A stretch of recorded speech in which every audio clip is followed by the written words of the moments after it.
Eu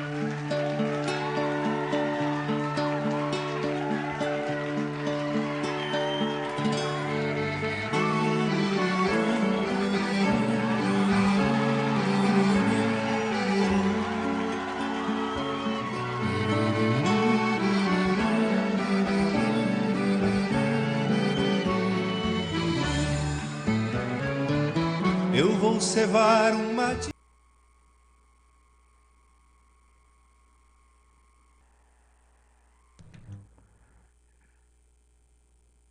Começa agora o programa Educação em Ação.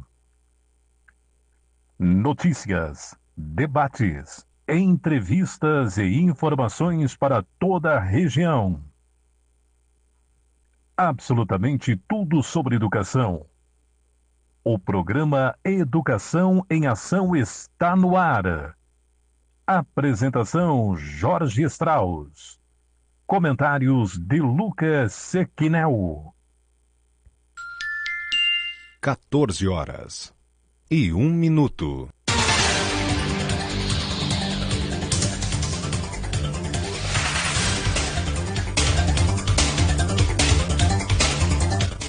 Muito boa tarde, Cocal do Sul e região. Estamos começando mais um Educação em Ação. Hoje, dia 3/10, Lucas. Isso, edição número 16. Edição número 16. Seja muito bem-vindo ao Educação em Ação. Você que faz parte aí da região de Cocal do Sul.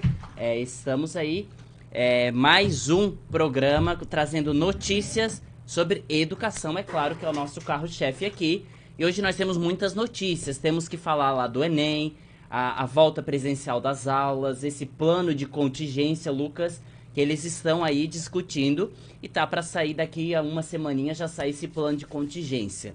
Temos o quadro Educação pelo Mundo e Escolas da Nossa Região, feito pelo nosso amigo Lucas Sequinel. Também nós temos que lembrar que nós estamos na live no Facebook da rádio, aqui é a Rádio 87.9 Cocal do Sul. E compartilhe a live. O nosso programa e os anteriores estão no canal do YouTube, né, Lucas? Isso mesmo. Estão lá no meu canal, o canal Lucas Sequinel. Todas as 15 edições anteriores, todas completas. Sempre tem gente vendo, sempre tem gente comentando, Jorge. Muito legal. É legal, bacana. Estão lá, então depois você pode ir lá curtir o vídeo que o Lucas vai postar, que é do programa, e também seguir o canal, né? Pode se inscrever lá no canal e ativar o sininho. Lembrando também que temos o Instagram, o @educaçãoação 20. Então vai lá também e nos siga. Bom, mas nós hoje temos que continuar falando um pouquinho sobre o coronavírus. Exatamente, você aí em casa, você tá se cuidando? Então nós temos aí um recadinho aí pra você.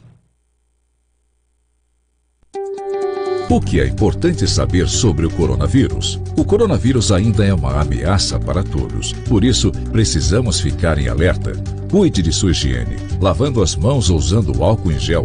Use máscara em ambientes públicos ou privados. Mantenha a distância de 1,5 metro de outras pessoas. Caso tenha sintomas como tosse, febre, dor de garganta ou dificuldade para respirar, procure imediatamente o centro de triagem ou unidade de saúde.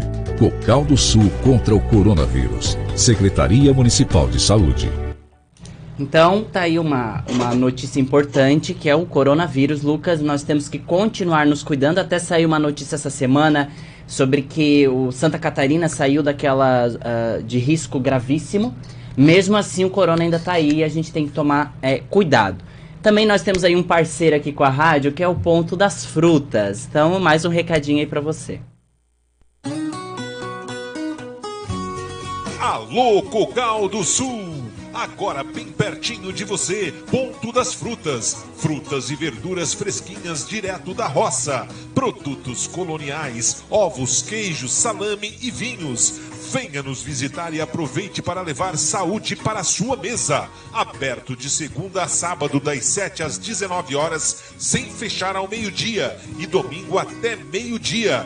Ponto das Frutas, Rua Alfredo Del Priore, 83 Centro, ao lado da Igreja Matriz, em Cocal do Sul. Tá aí o Ponto das Frutas, parceira aqui da Rádio 87.9 FM. Lucas, a gente vai começar já com a primeira notícia. Vamos falar lá de cima do Enem. O Enem, ele tem repercutido muitas informações, desde aquele, quando começou o período das inscrições, a data que foi um tema que a gente debateu bastante aqui no programa lá, que ainda tá para ser em janeiro, né? Isso. E na realidade a AGU assegura a continuidade dos serviços gráficos do Enem. E o ministro TCU trouxe comentários e a aplicação pode ultrapassar o exercício financeiro. Isso é uma notícia que nós vamos passar agora aí para você sobre o Enem, o AGU, ou sei. É notícia em 2 minutos. A AGU assegura a continuidade dos serviços gráficos do Enem. De acordo com os ministros do TCU, contratos para a aplicação da prova podem ultrapassar exercício financeiro. Em princípio, uma análise da área técnica do TCU havia entendido que esses serviços deviam ser fracionados, podendo ser licitados e contratados de acordo com a demanda de cada edição do exame. Para reverter essa posição, a AGU atuou no convencimento dos ministros de que os serviços de impressão de provas do Enem são extremamente complexos, de longa duração e precisam ser executados de forma continuada. Tá aí, na realidade, Lucas, eu não esperava isso, porque eu soube que muitas provas eles serão feitos de forma online, né? Então, eu não acreditei, eu não sei se eles fizeram um plano financeiro menor. Eu até achei estranho ultrapassar o exercício financeiro, a prova do Enem. Será que eles não preveram isso? Na verdade, Jorge, como estamos em um ano muito diferente dos habituais, né? O próprio Enem nesse ano tem uma versão digital, então toda a previsão de gastos eu imagino que deva ter sofrido aí uma alteração significativa. Sim. Então, no final das contas, o que eu vejo é que nós temos muitos desafios, principalmente na gestão desses recursos. Porque nós tivemos muitas transformações, né, Jorge? Além da ideia do Enem digital, nós temos aí dificuldades relacionadas ao aumento de número de instituições que vão receber esse Enem, talvez o número de profissionais que deva ser contratado seja ampliado. Então eu imagino que a AGU ela está em cima desse contexto do gasto realmente, justamente pelas confusões que podem, né, acontecer e talvez desvios, né? Falando em Enem, o que tem preocupado muitos alunos é que agora tem que botar aquela foto, né? Isso. E a foto tinha uma data para colocar, e a próxima notícia que nós vamos trazer para vocês aí, nós temos até o dia 8. Então quem já se inscreveu no Enem, os participantes desse Exame Nacional do Ensino Médio, eles vão ter mais tempo para inserir a foto. Quer ver? Ouça aí. Os participantes do Enem, Exame Nacional do Ensino Médio, terão mais tempo para inserir a foto pessoal no sistema. O prazo foi ampliado por 1 semana e agora vai até o dia 8 de outubro. Quem já anexou a foto não precisa alterar. Segundo o INEP, Instituto Nacional de Estudos e Pesquisas Educacionais Anísio Teixeira, a prorrogação foi por causa do volume de acessos ao sistema em um único dia. O objetivo é garantir que todos os inscritos consigam inserir a foto, já que nesta edição do Enem o procedimento é obrigatório e deve ser feito por meio da página do participante. O INEP lembra que é importante estar atento aos critérios da foto. Ela deve ser atual, nítida, individual, colorida e com fundo branco. Não serão aceitas fotografias com óculos escuros, boné, chapéu. A foto deve mostrar o rosto inteiro do participante, com boa iluminação e foco. Quem tiver dúvida pode entrar em contato por meio do Fale Conosco do INEP, do autoatendimento online ou pelo telefone 0800 61 61 61, que só aceita chamadas de telefone fixo. Então, Lucas, eu achei interessante que então quem tiver dificuldade de colocar a foto lá no sistema, porque às vezes o sistema ele pode falhar, o sistema do site do INEP, às vezes ele falha mesmo. Até para nós que trabalhamos lá como fiscais do Enem, às vezes a gente não consegue fazer o curso para fiscal, porque é um site que ele é usado pelo Brasil todo.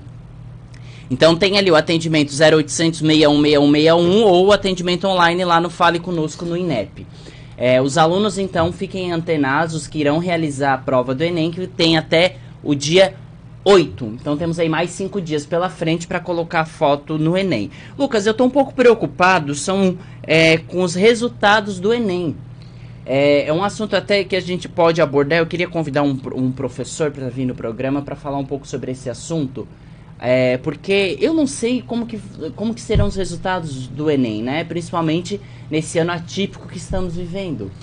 Jorge, o que eu posso colocar de depoimento é que ainda ontem, num grupo, conversando com alguns alunos, para minha surpresa, muitos deles estavam decepcionados justamente com o portal do Enem, porque o portal do INEP, ele vem enfrentando dificuldades técnicas. Sim. Há várias edições, né?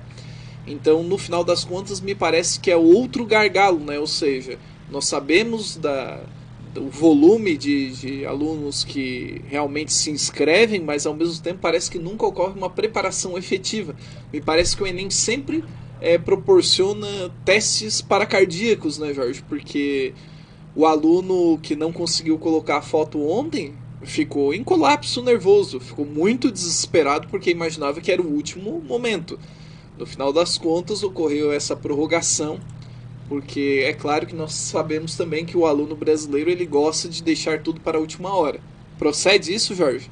Ou tu acha que o aluno está se habituando aí com esse movimento de educação remota a ser mais responsável? Não, na realidade, eu vou ser muito nada sutil. Nada sutil. Na realidade, eu vou repetir a fala que eu faço desde o primeiro dia do programa, que não estamos tendo educação, né? O aluno, ele não está tendo suporte para aprender. Até depois a gente vai falar sobre um assunto que são alguns rankings aí de educação, que foi feita a avaliação escolar das escolas estaduais. Parabéns para as escolas que tiveram boas pontuações, que tiveram rankings educacionais no estado muito bons, mas, volto a frisar, se não fosse paliativo, ano que vem não precisaria de reforço. Então, jogar um aluno desse para fazer uma prova do Enem, eu acho isso um descaso com a família. Eu acho isso um descaso. O Robson Marcos, Robson e Ramon, abraço. O Robson, o programa dele maravilhoso de pagode, eu vou ter até que dizer para você não ir agora assistir. Vai depois das 4 horas, que é a hora que acaba. É uma propaganda, mas uma propaganda pisando em ovos. Não. O programa dele começa às 3. Vá às 4 assistir. Não, vá às 3, vá às 4. Um programa muito bom de pagode. Vai lá no Facebook do Robson Marcos, você vai gostar. É um programa muito bom, música de qualidade, viu? Bom, mas essa da volta presencial tem a associação, Associação Brasileira de Mantedoras do Ensino Superior. Lá o diretor executivo da associação, Solon Caldas, ele foi entrevistado e ele falou sobre essa volta presencial. Vamos ouvir aí o que ele tem a nos dizer.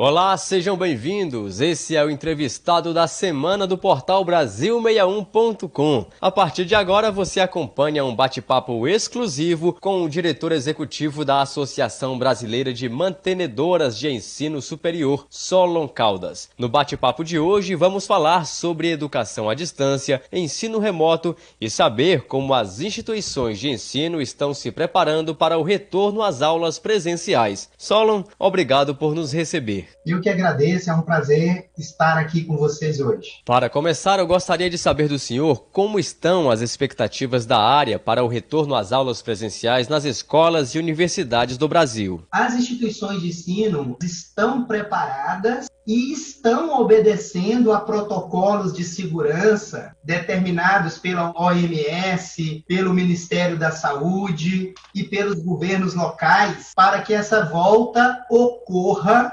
dentro da maior segurança possível. É certo que essa volta vai acontecer gradualmente, porque nós temos grupos de risco. E o grupo de risco, ele vai continuar assistindo aula da sua casa, ele vai continuar tendo acesso à aula virtual. Muita gente acredita que houve uma redução de gastos na área da educação, uma vez que não há movimento de pessoas no ambiente escolar. Isso é um fato realmente ou o cenário não é bem esse? Esse custo aumentou substancialmente, porque para oferecer as aulas remotas, as instituições tiveram que investir muito em tecnologia, em software, em internet, para que essas aulas pudessem chegar até os alunos. Então, as instituições de ensino se adaptaram rapidamente a esse novo contexto. A educação no nosso país não parou e os alunos estão tendo aí segmento no seu ano letivo para que não seja comprometida a sua formação. No seu entendimento, o ensino à distância é uma forma de dar uma oportunidade às pessoas que vivem em pequenas cidades, longe do acesso à educação, mas que têm o sonho de concluir um curso superior, por exemplo? Em 2015, 16, 17, o presencial diminuiu o número de matrícula, enquanto o EAD aumentou substancialmente. Então veja que essa modalidade tem crescido e ela proporciona uma oportunidade para que os alunos de municípios menores, onde não tem a oferta do presencial, possa ter acesso à educação superior. E quem ganha com isso é o nosso país, que vai ganhar cada vez mais mão de obra qualificada para atuar no mercado de trabalho e, consequentemente, o desenvolvimento do Brasil. Solon, como deverá ser o ensino no período pós-pandemia? É possível que haja o chamado ensino híbrido? As disciplinas mais teóricas, certamente essas vão ter essa destinação. E as disciplinas que necessariamente precisam da presencialidade, o aluno vai ter que deslocar até a faculdade para que haja a participação efetiva nessa aula. Não está muito bem definido, até porque a regulação da educação ela não prevê esse modelo híbrido. Então, as autoridades vão precisar também rever toda essa regulamentação, né, para poder atualizar para o momento pós-pandemia. É isso, Solon Caldas. Muito obrigado pela participação no portal Brasil61.com. Obrigado. Bom, eu nem quero ouvir o obrigado dele, porque vamos pontuar as falas. Primeiro, estão preparados. As escolas estão preparadas. No ensino presencial já não estava? Jorge, nós temos uma série de comentários e até a gente pede participação dos nossos ouvintes. Por favor. Né? Primeiro, insinuar que os gastos estão aumentando de uma maneira progressiva ou exponencial, ele deve ser um grande de um brincalhão, né, Jorge?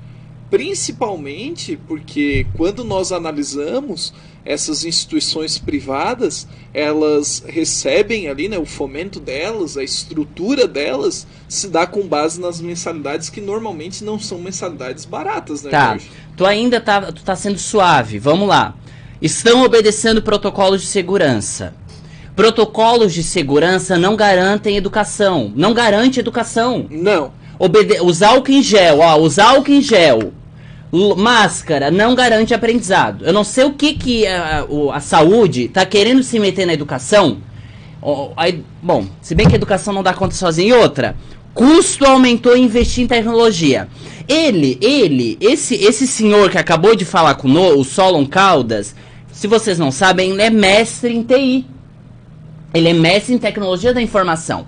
Como é que ele, sendo mestre, professor universitário, que ele é professor universitário, tem a coragem de dizer que o custo em tecnologia na educação aumentou? Aonde, Lucas, que aumentou? Eu não sei de que forma ele quis se expressar, mas foi extremamente infeliz, Jorge.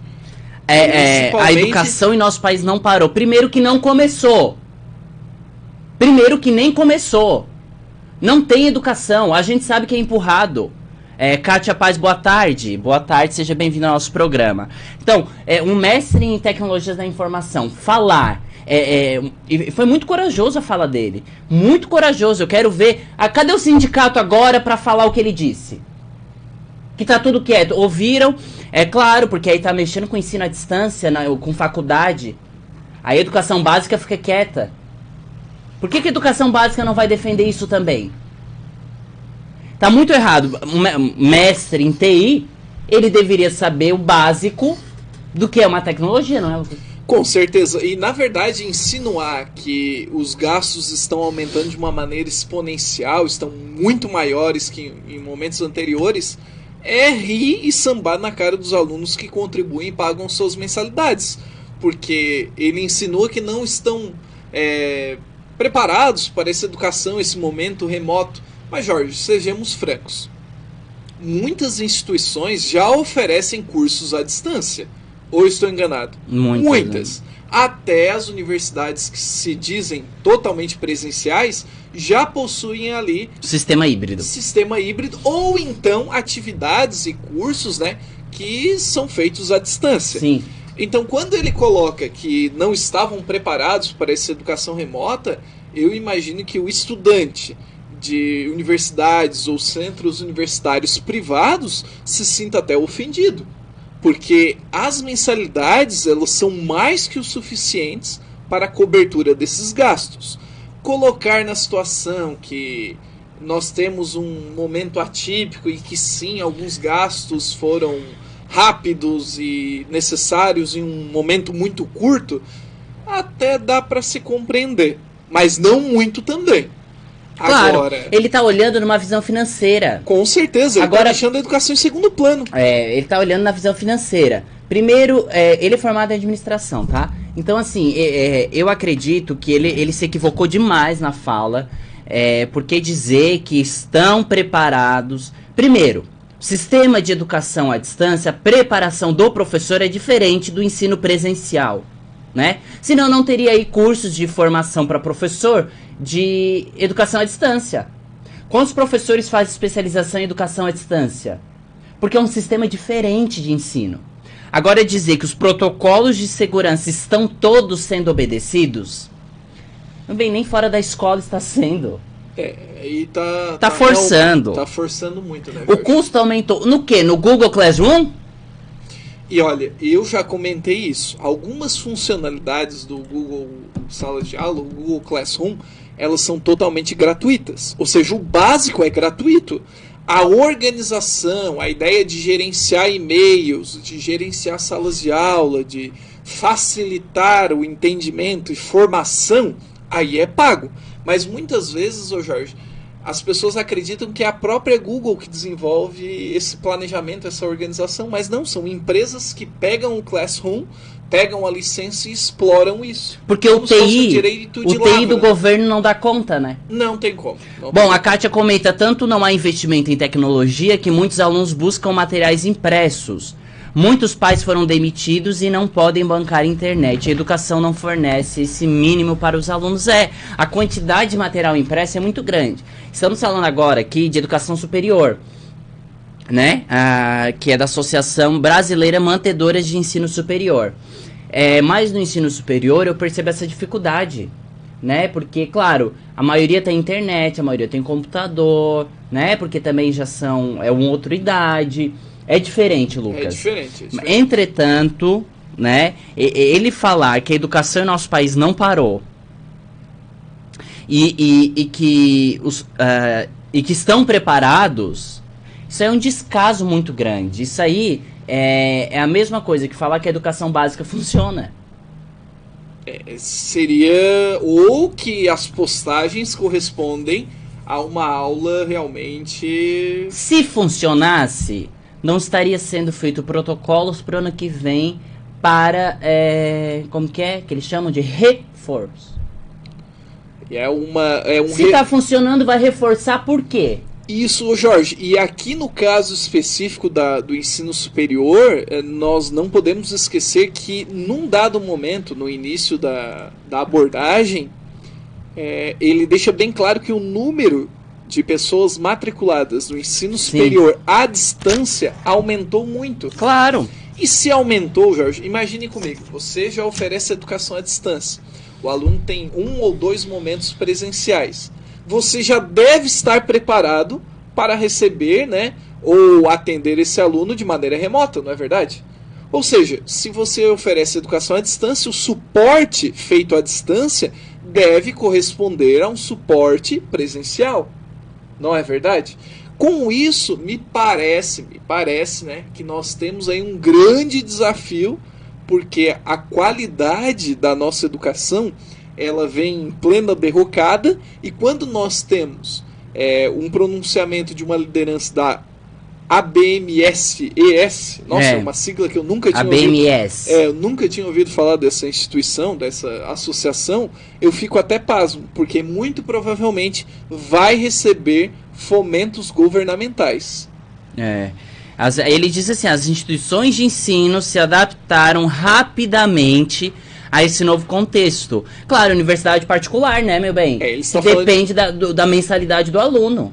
E que só está recebendo alunos para práticas. São clientes, práticas, né? Porque são clientes. São clientes. A Kátia diz: graças a Deus fiz o magistério, pois se dependesse apenas de AD eu estaria ferrada. Kátia, essa é a realidade do magistério. Eu conheço muitas que são da pedagogia à distância, mas fazem o magistério presencial, que é o que salva, né? Que o magistério, ele é... magistério presencial não, o magistério, que é só presencial, ele é uma prática excelente. Eu conheço os professores. Tu deu aula no magistério? Tu dá, né? Sempre leciono no magistério. Esse ano não? Esse ano sim, esse ano também. Então, é muito bom, Kátia, porque na realidade a pedagogia EAD ela não traz prática. E um destaque, né, o Jorge? Nós estamos dialogando aqui, a Kátia é uma excelente aluna. Agora imagine aquele aluno desinteressado, que ele decide mergulhar pós-ensino médio, faz um ensino médio já empurrando, ele já decide embarcar em uma educação à distância. Não interessa que seja pedagogia, pode ser gestão financeira, pode ser mercado de capitais, pode ser engenharia de produção, pode ser o que ele quiser, engenharia naval. Imagine, Jorge, ele vai continuar com o mesmo comportamento, ele vai continuar empurrando. Aí você ouve um líder de uma instituição que depois nós fomos pesquisar, eu nunca tinha ouvido falar, não quer dizer que não tenha credibilidade, né? Uma instituição que é muito mais gigante, porque abarca uma série de outras instituições privadas, né? Então rola muito dinheiro, dando, né, deixando bem claro que estão preparados, que tudo está funcionando normalmente, que eles estão numa educação remota e que tudo está funcionando, está tudo ok. Até falando dessa, você conhece o Plancom? A gente vai falar agora, aqui de Santa Catarina. Saúde, Educação e Defesa Civil estabelecem portaria conjunta para regramento das atividades escolares. Ouça aí. Foi publicada na semana passada uma portaria que estabelece regramento antes do retorno gradual das atividades escolares no estado de Santa Catarina.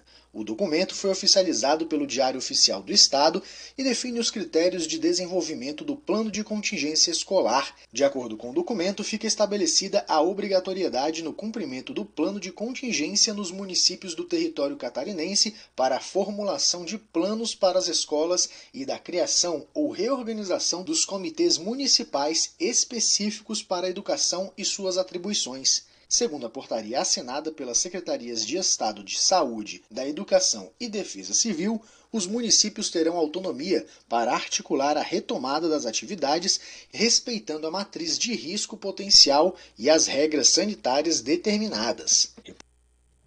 Agora tá fácil. Antes o Estado dizia o que pode e o que não pode fazer, agora jogou a bomba pro município. Tá aí. Esse é o Estado de Santa Catarina. É exatamente isso que acabou de dizer. Agora o município tem autonomia.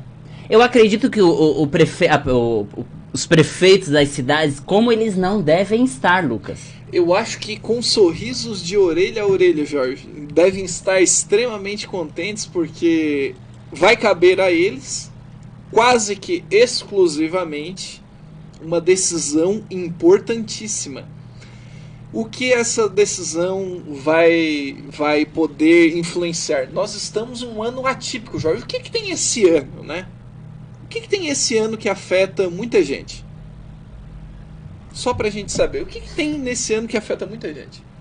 E aqui aumentou, tá? São as eleições municipais. Região Sul de Santa Catarina, pra você, é uma estatística. Região Sul de Santa Catarina aumentou 16%. E você acha que você acha que uma volta às aulas não é pauta para esse 16% a mais que vem discutindo política nesse momento? É momento delicado esse aí. E o Plancom, plano de contingência escolar, antes ele era nível estadual, né? Agora nós estamos aí trazendo os municípios uma autonomia para... Olha que bonito. Autonomia para articular a retomada das atividades, respeitando a matriz de risco e as regras sanitárias. Até ontem o município era podado. Nenhum município poderia decidir se voltaria ou não. Era o Estado, não volta, não volta. Agora o que aconteceu? Chegou na eleição. Ah não, agora os municípios podem decidir. Chegou na época da... Bom, é complicado. Vamos ver o que temos aqui. A Kátia diz: orgulho ter sido aluna do Lucas, que ainda me ajuda, legal. E a volta do... É a volta do coronelismo. É verdade. Tu acha, Lucas? Eu acho, Jorge, porque esse boom nas candidaturas, principalmente as candidaturas municipais, elas estão dando espaço para as novas ideias, sim, mas também estão parecendo aquelas pessoas que nunca foram ouvidas e também não mereciam ser ouvidas, só porque me parece que o ódio, o discurso extremista anda ganhando espaço. E com isso nós temos aí candidaturas sendo lançadas e alçadas. Então até me surpreende, eu imaginei que o número de candidaturas seria até muito maior na nossa região. Eu não sei se vocês acompanharam aqui em Cocal do Sul, na RTV, domingo passado. Domingo agora vai ter de novo. Domingo, se você quiser acompanhar na RTV, vai ter o debate político. Mas domingo passado foi daqui de Cocal do Sul. Eu tive o privilégio, de estar no dia traduzindo, fazendo a tradução. Você foi um intérprete oficial? Foi um intérprete. Barbaridade. Essa equipe do Educação em Ação. Educação em Ação tá em tudo. Tá em tudo. Fui o intérprete do debate no domingo na RTV, que aí eram os candidatos, os 3 candidatos para a Prefeitura de Cocal do Sul.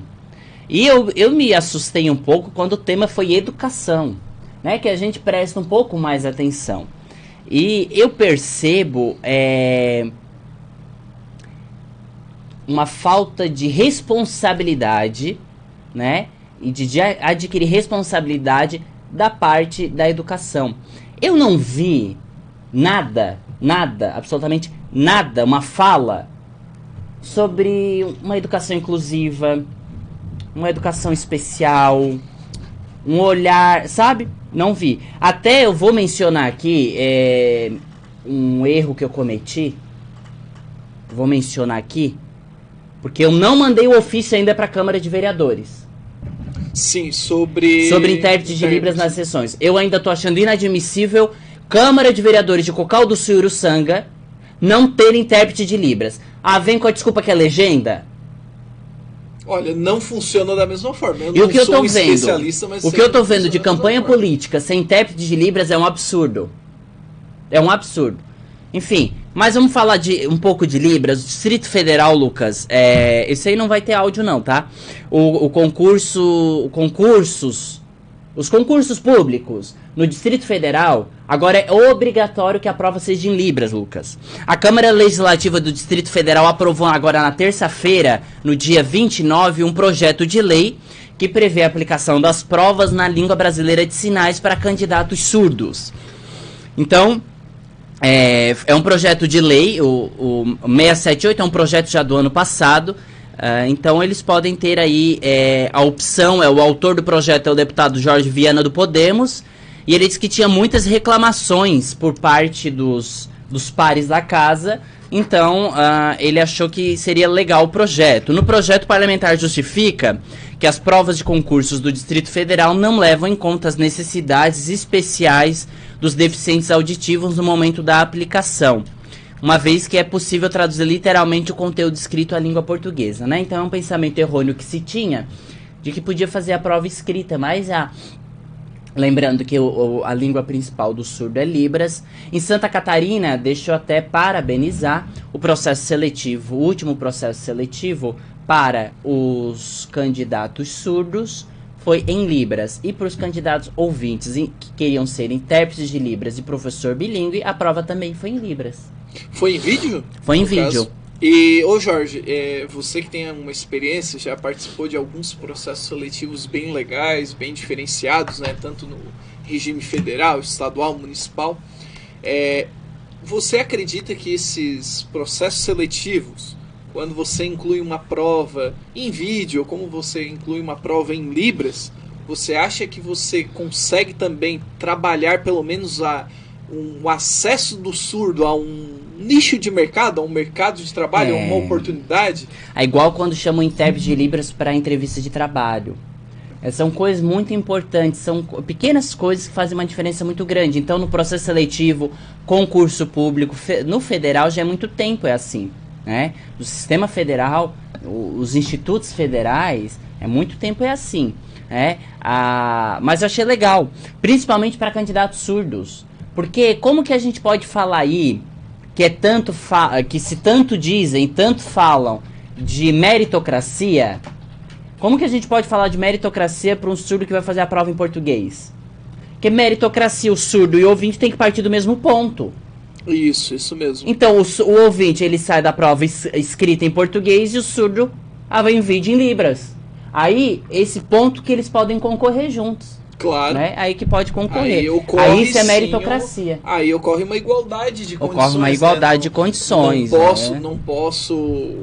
Não posso dizer que o surdo não poderia receber essa prova em Libras. Ele recebe em Libras e português escrito. Ele que escolhe. Esse poder de escolha já é algo que favorece e dá uma tranquilidade. Né? Até eu vou passar para vocês algo muito interessante, que agora os diplomas para cego, ele tem que vir em braille. Ele tem que vir em braille. Isso aí não existia.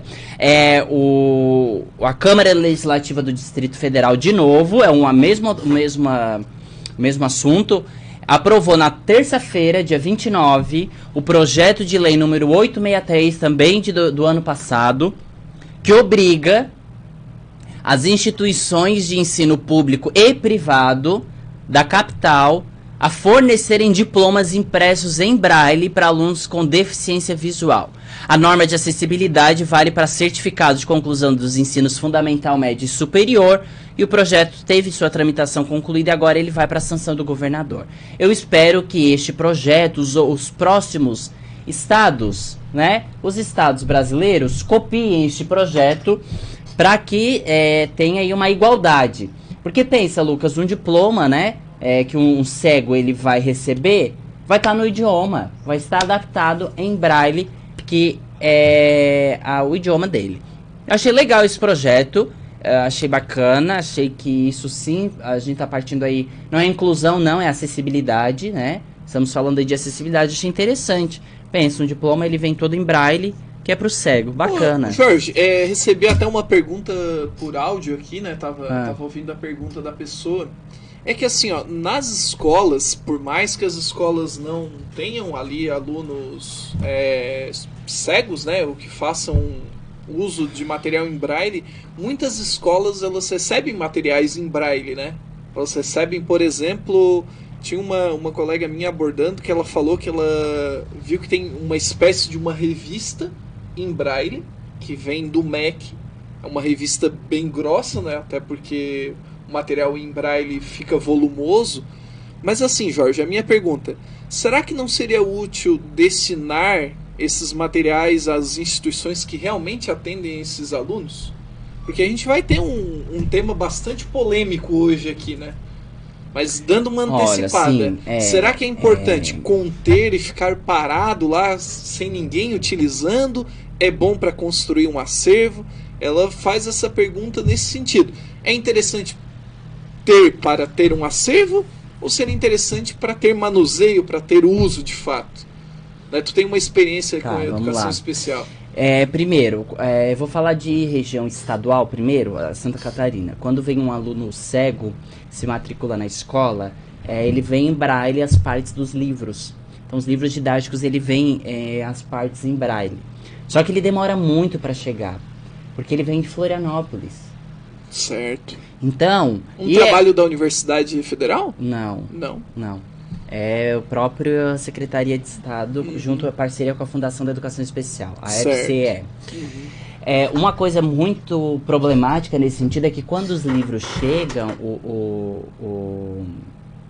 os livros em braille, já se passou muito tempo. Então aí a gente tem um problema de logística muito sério. Eu acredito que já deveria ter nas escolas enquanto acervo, porque eu não sei quando que eu vou receber um aluno cego ou não. Certo. Eu não posso ficar esperando receber um aluno cego para eu ter o material de apoio, né? Igual, por exemplo, sala de atendimento educacional especializado, o AE, né? O atendimento educacional especializado.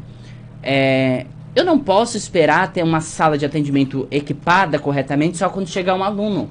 Eu já tenho que ter uma estrutura. Então, eu tenho que ter lá os materiais que eu vou usar com o cego. Soroba, enfim. Todos os materiais que a gente que utiliza com o cego. Estados, municípios e sistemas federais já deveriam ter, enquanto acervos, materiais atualizados para estudo. Então, por exemplo, quando manda o livro didático, né, mandar junto material. É trabalhoso, é um investimento, é caro, porque um livro são caixas. Isso. Né? São caixas. São caixas e mais caixas. Mas eu acredito que deveria ser pensado um pouco mais. É pensado muito pouco. Eu vejo muitos profissionais que trabalham com a educação especial justamente com cego. Até um abraço para Sônia Cunha, uma profissional de qualidade que atua anos com cegos. Ela mesma faz adaptação muitas vezes. Certo. Então ela pega o que o professor passa para o aluno, ela faz adaptação em braille. Leva um tempo. Isso já poderia ocupar muito menos tempo se tivesse o material. Ou, por exemplo, os próprios livros didáticos em áudio também, né? Trazer os livros como um e-book. Jorge, uma das estratégias... É tudo questão de estratégia e pensar no que é melhor. Mas o nosso Estado, ele deixa para pensar na hora.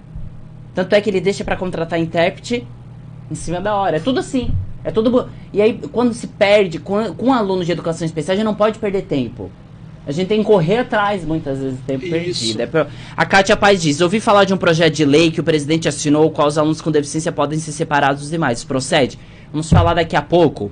Daqui a alguns minutos nós vamos trazer essa notícia. Isso. Novas políticas da educação especial e o decreto do Bolsonaro. Procede. Isso aí vai dar pano pra manga, vai dar assunto. Estamos aí tendo um retrocesso na educação.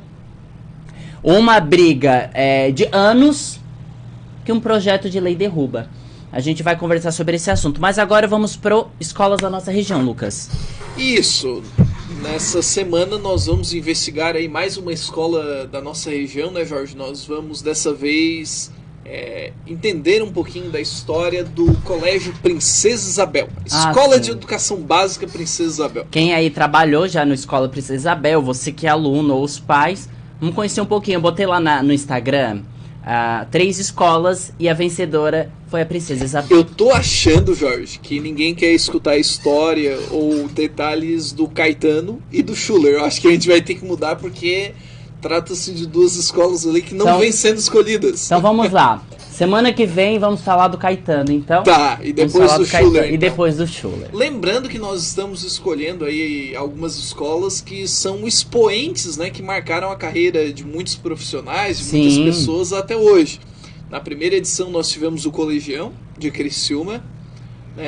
Na segunda edição nós tivemos o Barão do Rio Branco de Uruçanga, e hoje nós temos o Princesa Isabel de Morro da Fumaça. Eu vou ter que te interromper brevemente. Parabéns pro Barão do Rio Branco.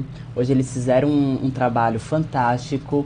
Fizeram um drive-thru de literatura. Olha que legal. Eles estavam entregando e eles estavam fantasiados com personagens como que é? Personagens de princesa, de... temáticos, assim, por exemplo, o sítio do Pica-Pau Amarelo? Eles estavam fantasiados temáticos, né? Conforme histórias, contos de fadas, enfim. A diretora entrou, eu vi até uma foto da Ronise, que ela foi lá ver.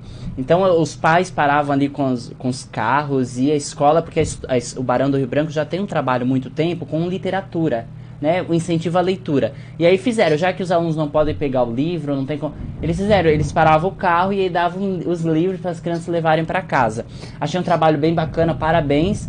Tudo que é bom a gente gosta de falar, o que a gente vê que tá errado a gente fala, mas a gente também tem que falar o que fazem de bom. Hoje mesmo, com essa chuva, ele estava lá de guarda-chuva fazendo esse trabalho, Lucas. Isso é muito legal, né, Jorge? Principalmente o incentivo do uso da biblioteca, né? E o trabalho com a comunidade escolar, né? Isso, muitas vezes nós temos escolas aqui da nossa região, até uma alusão ao nosso quadro, escolas da nossa região que realmente possuem um acervo legal, realmente possuem ali uma estrutura bacana, né? A gente conhece escolas que possuem bibliotecas interessantes, que funcionam de fato.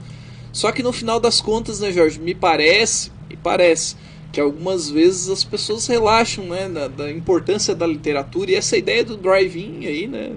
Drive-thru, desculpa. Drive-thru, algo assim. Bom, antes da gente falar das novas políticas de educação especial, vamos lá, que agora a gente tem que falar das escolas da nossa região. Vamos lá. Escolas de nossa região. Hoje vamos conhecer um pouco sobre a Escola de Educação Básica Princesa Isabel, situada na rua 15 de novembro, no centro de Morro da Fumaça. A escola foi inaugurada em 1918 e era denominada Escola Estadual Mista de Morro da Fumaça. Funcionava na rua principal da vila, propriedade do senhor José Guglielmi, e tinha apenas uma sala de aula e também uma cozinha. No início, a escola era multisseriada. Lembrando também que Morro da Fumaça era apenas uma vila que pertencia ao município de Uruçanga. A primeira professora da escola foi Dona Alexandrina Gomes, que morava na localidade de Pontão 2. Em 1922, o número de alunos aumentou e a escola passou a contar com 2 salas, 2 professoras e também passou a contar com um novo prédio. Em 1943, em virtude do grande número de alunos, as turmas foram desdobradas e as aulas passaram a funcionar nos períodos matutino e vespertino, sendo necessária a contratação de novos profissionais. A escola ainda precisava ser ampliada para atender uma nova demanda de alunos. Então, em 1946, José Guglielmi, Antônio Costa, Eugênio Pagnan e Pedro Frasson doaram um terreno para a construção do novo prédio da escola. Segundo o histórico da escola, em 1957 foi criado o Curso Normal Regional Dom Pio Correia. Em 1964, o curso normal foi substituído pelo Ginásio Normal Dom Pio Correia. Em 1971, o ginásio normal foi transformado em Escola Básica Princesa Isabel. No dia 21 de março de 1978, o então governador Antônio Carlos Conder Reis assinou a autorização para o funcionamento do 2º grau, com um curso de habilitação profissional de auxiliar de escritório. Com a implantação do 2º grau, a escola sofreu novas alterações em sua denominação, passando a chamar-se Colégio Estadual Princesa Isabel. Em 2002, houve a última formatura do curso de magistério. Em 2006, o curso volta a funcionar na instituição, a partir do 3º ano.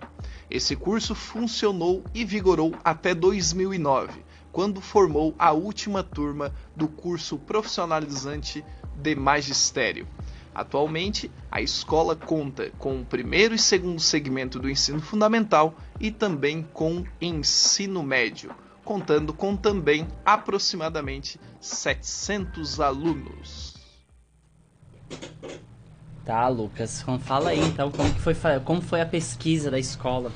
Olha, foi muito interessante, foi muito fácil de achar informações aí sobre a Escola de Educação Básica Princesa Isabel. É interessante que nós tivemos... É Forquilinha? Não, é Morro da Fumaça. Ah, tá.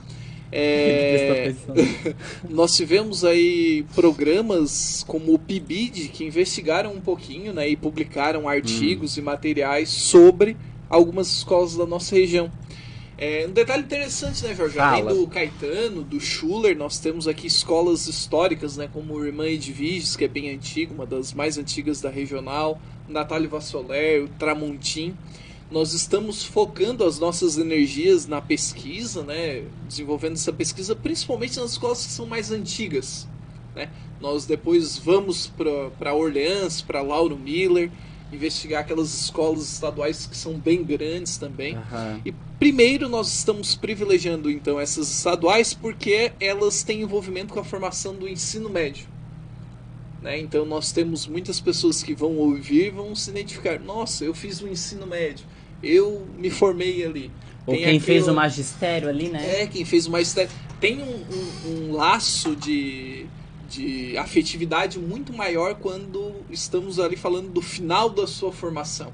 Não que o ensino fundamental não seja importante, talvez seja a melhor fase da vida, mas quando nós falamos do ensino médio, estamos falando daquele momento gostoso, naquele momento de transição para a vida adulta, escolhas, trabalhos, vestibulares. Então, haja coração, né? Haja coração. Eu tô aqui vendo o teu WhatsApp aberto. Eu não acredito que tu se envolve nesses grupos. Grupos de escolas, né, Jorge? Que falam pra caramba, viu? São 4 escolas e mais de só 30 bobagem. mensagens. Um nome do grupo é Só Bobagem. Aquilo é bacana. Bom, e o que a gente tem hoje aí pela Educação pelo Mundo, Lucas? Hoje nós vamos destacar um indicador que todo mundo fala e às vezes até dá um pouquinho de irritação, né, Jorge? Porque nós somos recriminados na educação, porque a educação brasileira é tida como fracassada por conta da posição nesse indicador. Claro que nós estamos numa posição bem ruim. Boa não é não. Estamos numa péssima posição. Mas hoje não vamos falar da posição do Brasil. Nós vamos falar o que é esse indicador. Sabe qual indicador nós vamos investigar? O PISA. PISA, então, vamos lá então. Vamos investigar o PISA. No quadro Educação pelo Mundo, vamos conhecer um indicador muito famoso, PISA. Mas o que é o PISA, afinal? Realizado a cada 3 anos, o Programa Internacional de Avaliação de Alunos, PISA, tem como objetivo gerar indicadores que possam contribuir para a discussão da qualidade educacional nos países participantes. Assim, políticas de desenvolvimento para o ensino básico podem ser subsidiadas. O programa também tem o propósito de verificar até que ponto instituições públicas e particulares de cada nação estão se preparando e preparando seus alunos para exercerem corretamente seus papéis de cidadãos em nossa sociedade contemporânea. Aspectos avaliados. As avaliações do PISA analisam o desempenho escolar de alunos de 15 anos nos países participantes em 3 aspectos principais: leitura, matemática, ciências. Porém, uma das áreas cognitivas sempre recebe maior destaque a cada edição do programa, realizado a cada 3 anos. Em 2012, por exemplo, o foco foi em matemática. Em 2015, ciências. E em 2018, leitura. Além disso, nós temos indicadores contextuais. Além de observar as competências de cada matéria, o estudo coleta informações para a composição de indicadores contextuais, que permitem relacionar o desempenho dos estudantes a variáveis educacionais, socioeconômicas e também demográficas. Esses dados são obtidos por meio da aplicação de questionários específicos a escolas, professores e alunos. Este foi o Educação pelo Mundo. Tá aí, Lucas. Tá aí, Jorge. E um detalhe bem importante quando nós falamos do PISA, né? Então a gente sabe que trata-se aí de uma avaliação internacional, né? Então, quando nós falamos do PISA, sempre tem muita confusão, porque muitas pessoas se esquecem que o PISA, ele avalia 3 eixos, né? Nós temos leitura, matemática e também ciências. Então, quando a gente fala do Brasil, por exemplo, todo mundo fala assim, o Brasil é um fracasso na educação. Mas a que nível estamos falando de fracasso, né, Jorge? Nível de fracassado mesmo, porque tá horrível. É que assim, não é muito animador, né? O Brasil ele sempre fica ali na posição beirando 60 quando a gente fala de leitura, 66 e 68 quando a gente fala de ciências, e em matemática piora, 72 a 74. Lembrando que nós temos atualmente, né, o último exame foi em 2018, em 2021 vai ter mais uma edição. Nós temos 79 países sendo aferidos. Então, quando nós temos a divulgação, e a gente vê que em matemática a gente pode ficar aí em 74 de 79, é um mau sinal, né, Jorge? Porém, não podemos esquecer que a maior parte dos países pobres e subdesenvolvidos não estão sendo aferidos. Detalhe importante, né, Jorge, que eu fiz nessa pesquisa, até a gente pode falar em outro momento do Educação pelo Mundo, é que as escolas particulares de elite do Brasil, se somadas, né, os seus dados quantitativos ali de desempenho, elas ficariam em 5º lugar no mundo. Ou seja, estariam ali atrás do Vietnã, atrás de algumas províncias chinesas, de Singapura, estariam ali atrás daquelas potências asiáticas da educação. Lembrando também um dado bem interessante, né? Quando a gente fala de PISA, muitas pessoas imaginam falar assim: o primeiro lugar é a Alemanha, o segundo é a França, o terceiro Estados Unidos. Não, a gente sempre fala, os asiáticos dominam aquele exame, né? Essa aferição educacional, assim, sem sombra. Eu tô com um abuso dos asiáticos. Os asiáticos, mal posso ver os seus movimentos. Os asiáticos detonam esses indicadores. Detonam o mundo, né? Bom, a Kátia, celular com o WhatsApp aberto é um perigo, Kátia. E ele deixou o WhatsApp web aberto aqui no lado, aparece um monte de coisa. Eu só fico olhando. Um monte de coisa educacional, né? Não. Aparece bastante coisa que não é educacional. Olha só, me É porque eu não vou citar nomes. Bom, vamos lá. Notícia que nós temos que passar e vamos discutir agora. Quarta-feira, dia 30 agora, essa semana que passamos, tivemos a nova política para a educação especial. O governo federal, por meio do Ministério da Educação, lançou a nova Política Nacional de Educação Especial, o PNEE. O documento ele passa a amparar o direito das famílias no processo de decisão sobre a alternativa mais adequada para o atendimento educacional. Ou seja, a família escolhe se o aluno da educação especial fica na escola regular ou numa escola especial. O decreto ele foi publicado sexta-feira, ontem, e está no Diário Oficial da União. De acordo com o Milton Ribeiro, ele diz assim, o Brasil passou por muitos avanços e retrocessos em relação ao atendimento educacional a esse público. Ele deve entender muito para falar, né? Urge reconhecer que muitos estudantes não estão sendo beneficiados em escolas comuns. Por que será? Será que ele foi investigar o porquê que não estão sendo beneficiados? Se falar que não estão sendo beneficiados, me parece uma fala muito empírica, né? Com ausência de pesquisa, de dados. Parece chato questionar o que as pessoas insinuam, opinam, né, Jorge? Mas no final das contas faz todo sentido. Tá um debate altamente, um debate acalorado. Pesquisas eles apontam que nós temos aí grupos que pensam o oposto. Alguns grupos pensam que tem que ser em escola regular, outros dizem que tem que ser só inclusiva, em escola separada, como por exemplo a PAI, sabe? Foi feita uma pesquisa e uma parcela significativa da população não prefere a educação inclusiva por 4 motivos. Primeiro, promove o baixo desempenho do aluno, promove desmotivação dos profissionais da educação, porque eles não têm formação, professores regulares não têm formação, atrasa o aprendizado do aluno e gera efeito reverso da inclusão. Há grupos que veem a atualização da política como retrocesso, que aí retorna lá para a segregação social das pessoas com deficiência. Então nós temos aí algumas alterações e as 2 principais mudanças apontadas. Primeiro, que permite que as famílias escolham. Na realidade, essa permissão já existe há muito tempo. Essa permissão já existe há muito tempo. E as escolas, a partir de agora, poderão ofertar alternativas como classes e escolas comuns inclusivas, classes e escolas especiais, classes e escolas bilíngues de surdos. O decreto do Bolsonaro, ele visa a separação de alunos deficientes. E nós temos aí a matéria, vamos ouvir um pouco sobre essa matéria e depois a gente fala mais desse assunto, tá? Ribeiro tente apresentar ali argumentos para justificar esse incentivo que ele está criando ali a partir da sua gestão no Ministério da Educação, não tem outra palavra para ser definido isso como um retrocesso. É um retrocesso.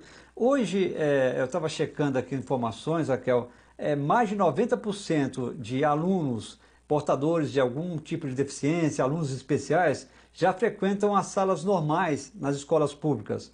E isso não elimina a possibilidade de ela ter um atendimento especial com algum professor, algum grupo específico que atue só com os alunos especiais.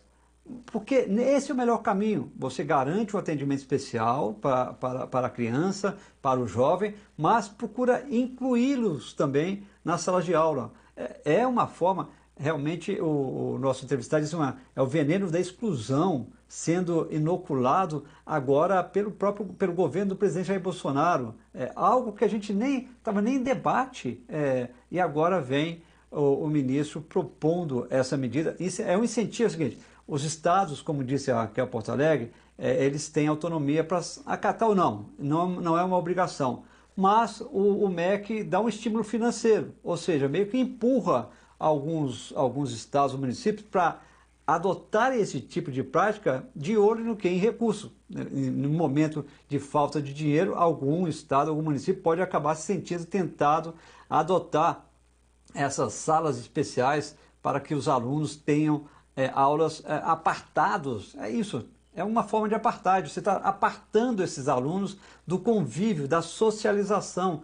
E é tão importante isso para que você reduza não só o sentimento daquele aluno que tem portador dessa necessidade especial de se sentir ali excluído, e também daqueles que não são, né, para poderem aceitar mais. É uma política importante a manutenção do que acontece hoje, como educativo, para que pessoas ali possam acolher essas pessoas que têm deficiência dentro do seu grupo de socialização. Isso é tão importante nos dias de hoje.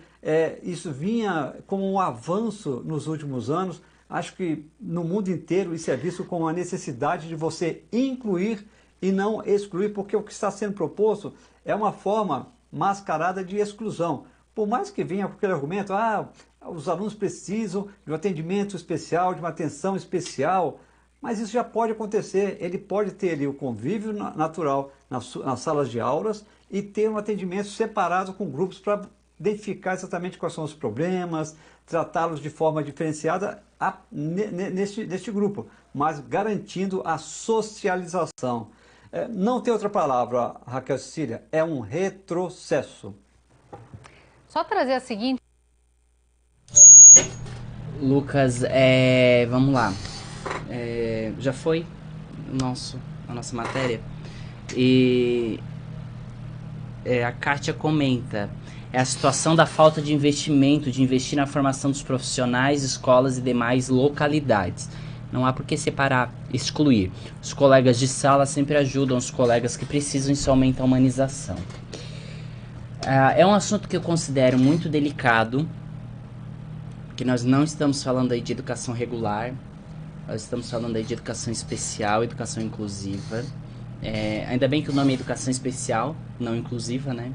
E nós temos o decreto aqui aberto, né, Jorge? O Jorge estava eu estou lendo aqui o também. decreto. Gente, o decreto de 30 de setembro de 2020 institui a Política Nacional de Educação Especial equitativa, inclusiva e com aprendizado ao longo da vida. Eu tenho isso aí tem um lado bom e ruim. Ele não é em todo ruim, viu? Ele não é em todo ruim. Na realidade, a decisão da família sempre foi: quando o aluno é matriculado, a escola regular não pode negar matrícula de um aluno da educação especial. A escola pública, né? Pública regular. Pública regular, porque eu já vi casos Nenhuma escola pode negar matrícula. A escola privada, ela vai instituir uma série de dificuldades. Não. A escola privada, ela nem disponibiliza o atendimento. É um erro. Colocar atendimento educacional especializado em escola particular é jogar dinheiro fora. Mas o que eu quero dizer, Lucas, é que esse é um assunto muito delicado, tá?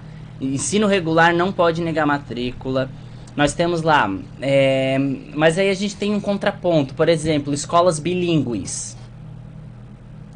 Vou dar um exemplo. o IFSC.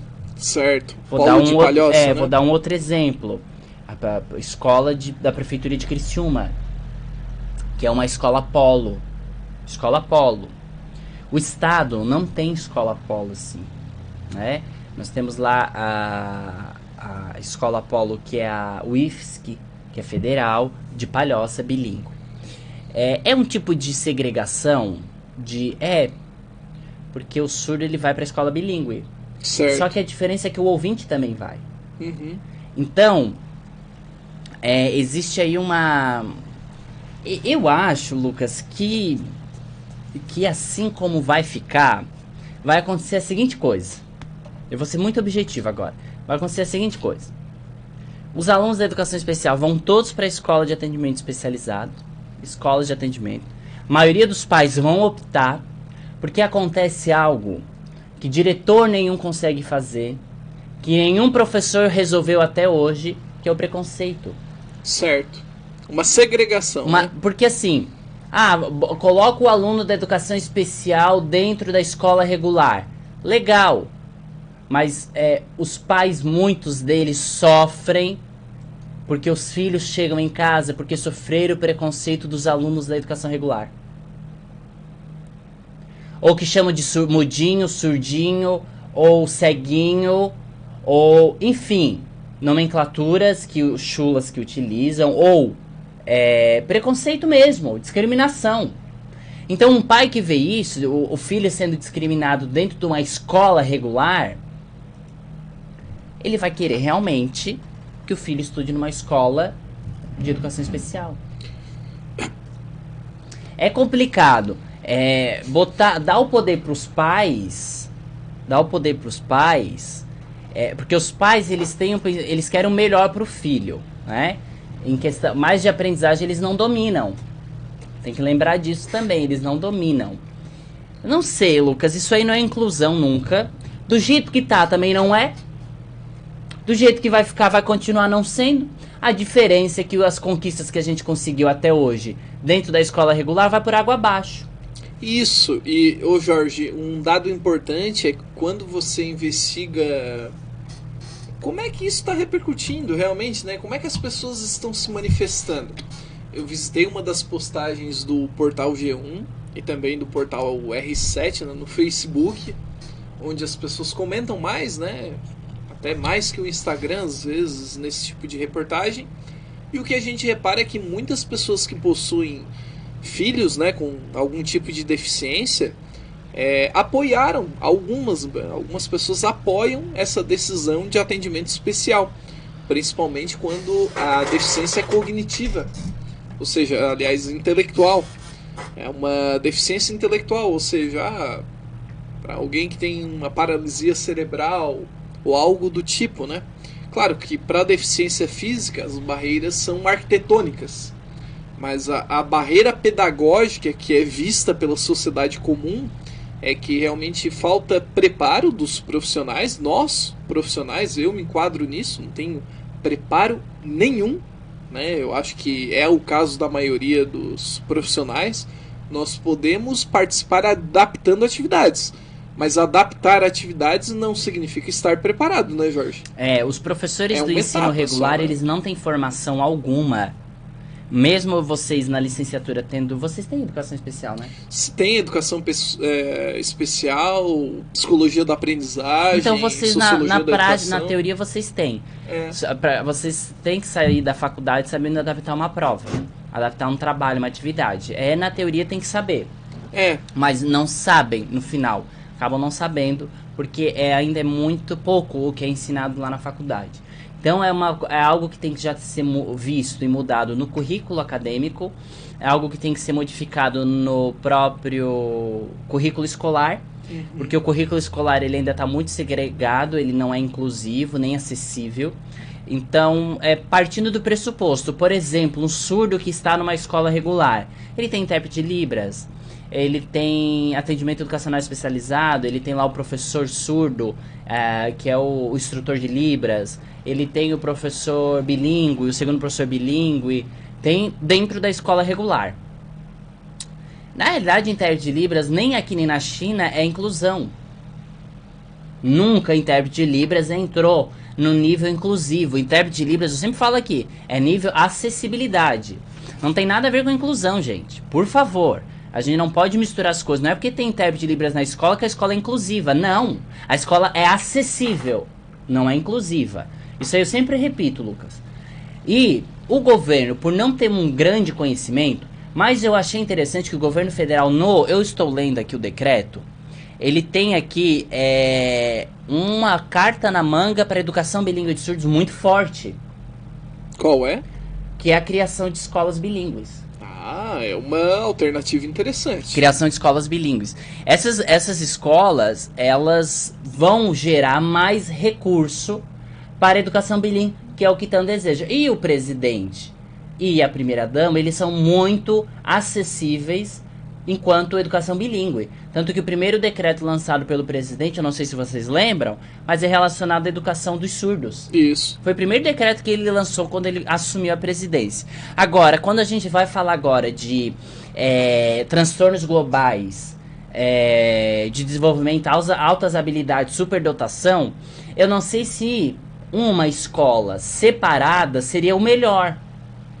Pois é, Jorge. Não sei. Eu tô com muitas dúvidas ainda. Eu vou ter que ler melhor dúvidas. O assunto. Eu também tenho essas dúvidas, principalmente que quando nós falamos sobre educação inclusiva e a gente fala da formação do profissional, tudo está baseado na ideia de avaliação. Por exemplo, ele vai adaptar uma prova, ele vai adaptar um trabalho, ele vai adaptar determinado conteúdo. Só porque assim, são adaptações que visam avaliar algo. Nunca é uma adaptação para a aprendizagem. É uma adaptação para verificar a aprendizagem. Ou seja, porque se for pro aluno dizer assim, porque é muito bonito aquela fala também, Lucas, o aluno da educação especial está dentro da escola regular. Ok, ele está integrado. Mas será que ele está incluso? Não.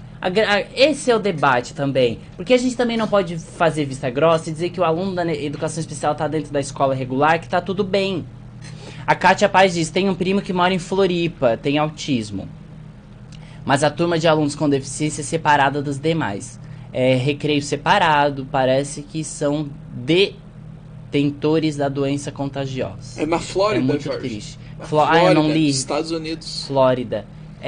Isso aí é complicado, né? É complicado. Isso não é nem segregação, isso é exclusão. E os Estados Unidos tem muitas pessoas admiram muito os Estados Unidos, né? Mas os Estados Unidos tem uma história muito manchada, além das guerras civis, né? As guerras internas pela independência, que muitas pessoas admiram e tudo mais, mas tudo bem. No final das contas tem a ideia de segregação étnica e também uma ideia de preconceito gigantesca com pessoas que possuem, né, algum tipo de deficiência. Ou seja, aquelas pessoas que têm deficiência, sejam deficiência física ou intelectual, eu tenho certeza que na maior parte dos estados americanos ali sofre sim preconceito. E quando ela cita, um primo mora na Flórida, mas tudo é separado, tá na escola, mas tudo é separado, também não adianta. Não adianta, só tá na escola por estar. Aqui no Brasil, pelo menos, os casos que eu observo, a não ser que seja um caso muito severo, o que as escolas, aí exige algum cuidado muito específico. O que as escolas regulares também estão agora aptas para fazer é abrir salas só para os deficientes dentro da escola regular. Isso aí pode ser feito. Só que também é um perigo. Tudo é perigoso aí. Esse decreto aqui tem que ser muito bem lido. Tem que ser. Depois você lê o decreto número 10.502. A interpretação é crucial. É uma interpretação bem delicada. É complicado. Os serviços de educação especial, eles já vêm com uma defasagem muito grande.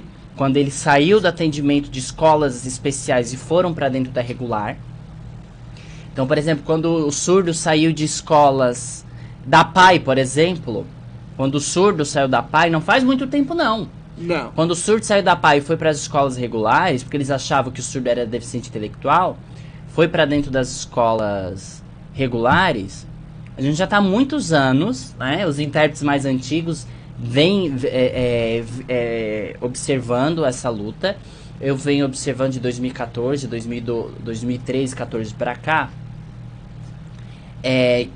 que a gente tá batalhando muito, não é nem para inclusão, a gente tá batalhando para acessibilidade. Então, tirar dentro da escola regular não vai garantir aí inclusão, não vai garantir acessibilidade, só vai tirar de lugar. Ponto. Porque a nível de formação do profissional, ele continua defasado. Isso mesmo, isso mesmo. Porque não adianta, vai ser o mesmo professor, a diferença é, o professor do ensino regular não tem uma boa formação para atender educação especial. Ok, mas e a pedagogia tem?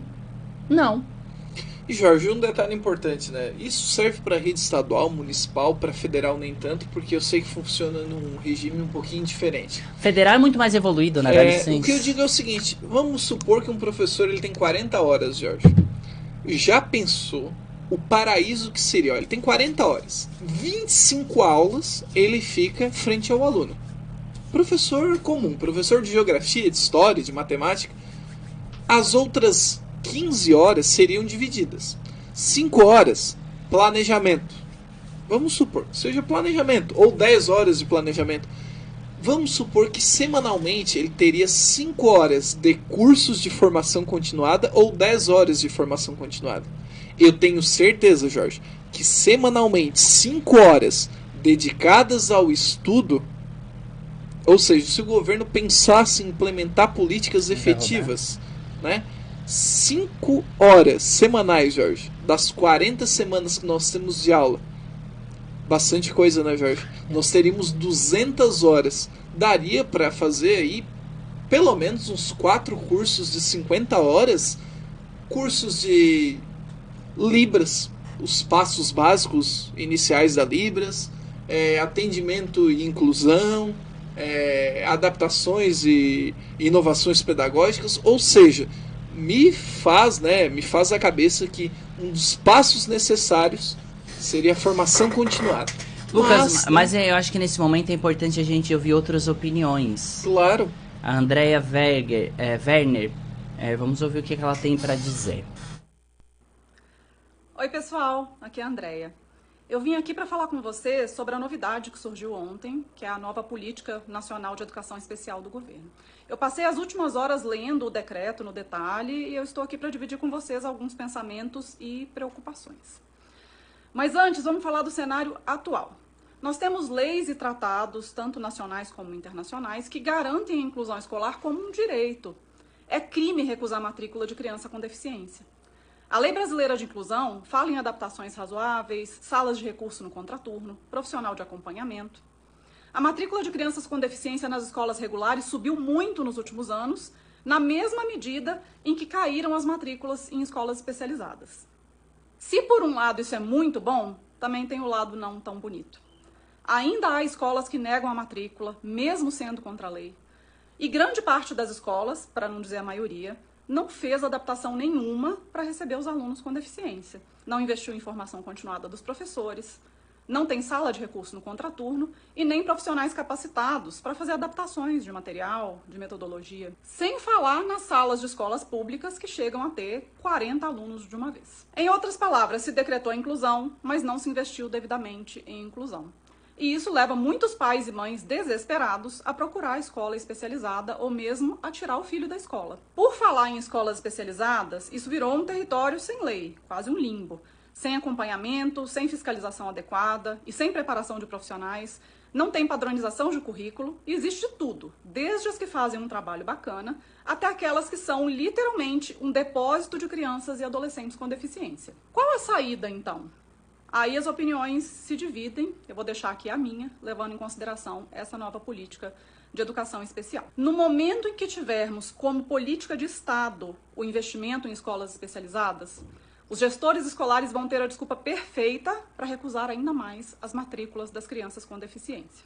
Olha, mãe, a gente aqui não está preparado para receber o seu filho, mas agora tem umas escolas aí que vão poder ajudar ele muito. Essas escolas existem e precisam sim de regulamentação e de fiscalização. Mas as políticas de Estado com relação às crianças e adolescentes com deficiência devem ser no sentido de fazer a inclusão acontecer de verdade, com todo o investimento que isso demanda. Eu sou mãe de um rapazinho autista moderado a severo, que não se adaptou à inclusão como ela é atualmente. Ele frequenta a classe especializada já há muitos anos. E mesmo assim, meu filho continua não alfabetizado. Isso mostra como que esse modelo não necessariamente é a única solução para todos os problemas. Outro ponto que me chamou a atenção nessa nova política é a questão orçamentária. Todos esses centros especializados que a PNE está inventando têm que ser criados. Precisam sair do orçamento de alguém. Você acha mesmo que o governo está considerando colocar isso tudo na rede pública? Provavelmente o que vai acontecer é uma terceirização, sem o devido controle, inclusive de qualidade, em que as instituições privadas vão passar a receber esses recursos do governo. É um prato cheio para desvios e para corrupção. Minha meta e meu ativismo são para que um dia a escola regular esteja de fato, e de acordo com a lei, equipada e preparada para acolher quem precisa e todos os outros que necessitam de mais suporte, assim como meu filho. E eu entendo completamente a mãe que quer uma especializada porque vê o filho sofrendo na escola regular, sem as adaptações. Aconteceu comigo. Eu não acho que dá para simplesmente sumir com essas escolas do jeito que a inclusão atual está. Mas fazer uma política nacional de investimento em educação especializada não é a saída. É ver o governo lavar as mãos com relação à falta de investimento em inclusão e ainda jogar a responsabilidade para os pais, disfarçando tudo com o apelo da liberdade de escolha. Essa política dá munição para que mais portas de escola sejam batidas na cara de quem busca um lugar para educar os seus filhos. É retrocesso. Delicado. A gente está ouvindo aí uma profissional que é mãe de um aluno autista, de um menino autista. Lucas, que chega ao grau severo, né? Moderado a moderado severo. Eu vou dizer, o que ela disse faz muito sentido, né? Em que sentido ali que eu concordei com ela? A desculpa que vão dar, né? De muitos diretores a não aceitar aluno especial. No papel tudo é lindo, agora a prática é diferente, diz a Kátia. Deixa eu abrir aqui para ler, Kátia. Estagiários são jogados sem nenhum conhecimento para atender alunos com deficiência. Se o estagiário se interessa, vai e estuda a deficiência do seu aluno, mas se não, o aluno está à própria sorte. Investir é necessário investir. A Kátia provavelmente faz estágio, né, na Prefeitura Municipal de Criciúma, provavelmente... aconteceu já com ela isso, né? Eu também já fui estagiário e vou comentar que, Jorge, a preparação é zero, é tudo tratado, né? Que o estagiário ele tá ali basicamente quase como um cuidador, né? Ou seja, ele está ali atendendo, é um atendimento que a gente sabe que não é especializado, né? A gente vai julgar que não é especializado porque o estagiário ainda está em formação, né?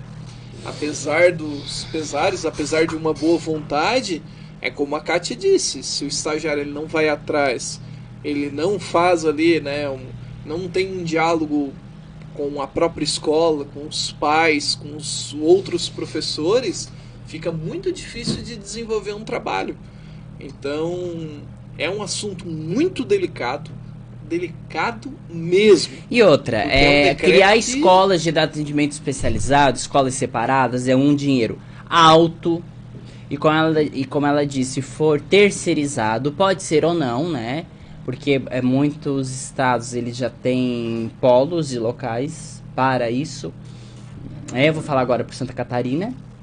Mas vai ter que criar, alugar um novo prédio ou comprar um novo prédio. Vai ter que montar a estrutura do zero. Porque os atendimentos do Estado da Educação Especial, querendo ou não, acabam sendo terceirizados pelo MAPAI, pelo A PAI seria estadual, né? A PAI é do Estado. A PAI é do Estado, aí nós temos instituições como o Polo Bilíngue, que é federal, e ao só isso que tem. E ao município. Que não município? Resta nada. Não tem nada. Então, municípios não... Eu acho que talvez, nesse segmento, Jorge... de criação de polos, né, de escolas modelos. Mas eu acho inadmissível um surdo ir estudar numa PAI. Não faz sentido, né? A não ser que haja um acúmulo de outras deficiências. E tu acha que prédio que eles vão colocar? Eu imagino que sejam prédios que pertençam ao próprio governo, ou seja, esvazia uma outra escola ou pega um prédio de uma escola que contém um número menor de alunos e ali se transforma em um polo. Eu quero saber quem foi que inventou isso aí, ó. Qual, Jorge? Qual esse decreto? Olha, esse decreto... Quem foi a cabeça que não veio do Bolsonaro? É um grupo de pessoas que estudam, né? Com certeza o próprio MEC, né? Eu quero saber quem foi a cabecinha criativa que sonhou e acordou no outro dia falando isso aí. Ou seja, porque tá sonhando acordado, Lucas? E nós tivemos uma labuta quase diária, principalmente no finalzinho da primeira década aqui do nosso século, né, o início dos anos 2000, para que ocorresse a inclusão. Não sei se você lembra, Jorge, a partir de 2005, 2006, sim, né? Aí 2010 ali já algo assim consolidado. Para darmos 10 passos para trás. Sinceramente, claro, não vai precisar nem efetivar, né? Não, Jorge, nós não teremos. É como a Andrea Werner colocou. Nós teremos uma espécie de terceirização. Muitas pessoas vão colocar no papel o seguinte: mas geração de empregos. Mas geração de empregos não efetivas. Não no sentido de efetivar pessoas, mas no sentido de continuidade. Ou seja, os salários podem ser baixos, as pessoas não se especializam, as pessoas que pegam esses cargos ficam um ano, depois recusam, depois não querem mais, e assim fica sendo um trabalho fragmentado. Ô Jorge, tu acha útil que um aluno ele tenha contato com alguns profissionais em determinados anos e depois isso muda e depois muda de novo? Tu acha que tem continuidade? Tu acha que a continuidade... Eu nem entro nesse ponto. O ponto que eu entro é assim... Tô imaginando lá na frente já. Eu tô pensando no lugar. Que ambiente que esse aluno vai estudar. Ou seja, depois ele vai chegar quando vai ser adulto, porque o objetivo da educação especial é garantir direito, né, da educação, trabalho, saúde, segurança. Não sei se vocês lembram, é tudo isso. Aí um aluno de educação inclusiva, entre aspas, chega no mercado de trabalho. Esse é o objetivo. Não sei se tu sabe, Lucas, mas o objetivo... Com certeza. Um dos direitos é garantir trabalho. Um aluno que ele está em escola regular, ele já tem contato com pessoas que não têm a mesma deficiência. Isso aí já é um ponto positivo. E eu acredito que se investisse nas salas de atendimento especializado, em formação profissional para os professores, para os segundos professores, para os tradutores, eu acho que tem que começar da base. Criar um atendimento, uma escola especial, porque assim... É começar pelo final. O que o Presidência fez algo bacana são as escolas bilíngues. Ok.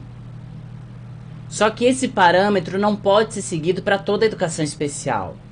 São casos e casos. Eu não posso pegar um aluno autista, por exemplo, o filho da Andrea Werner.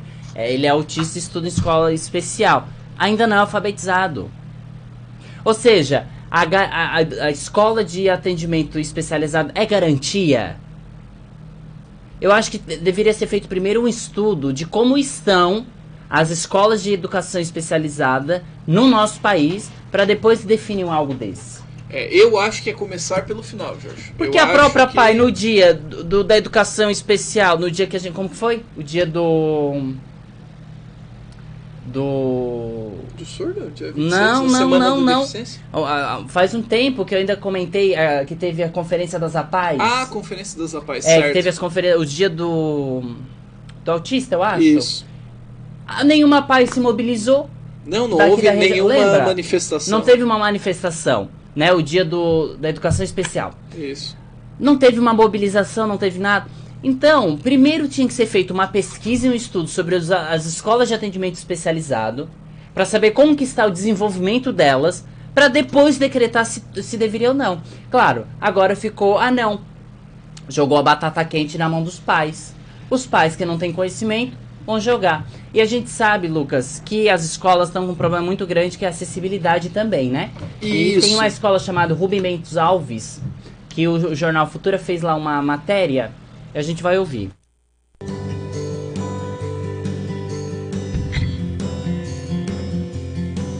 Todas as tardes, a tarefa de levar Leandro, de 13 anos, para o colégio fica de responsabilidade do pai Antônio. A dificuldade dele hoje, para nós, é voltar para casa à tarde, porque é só subida, né?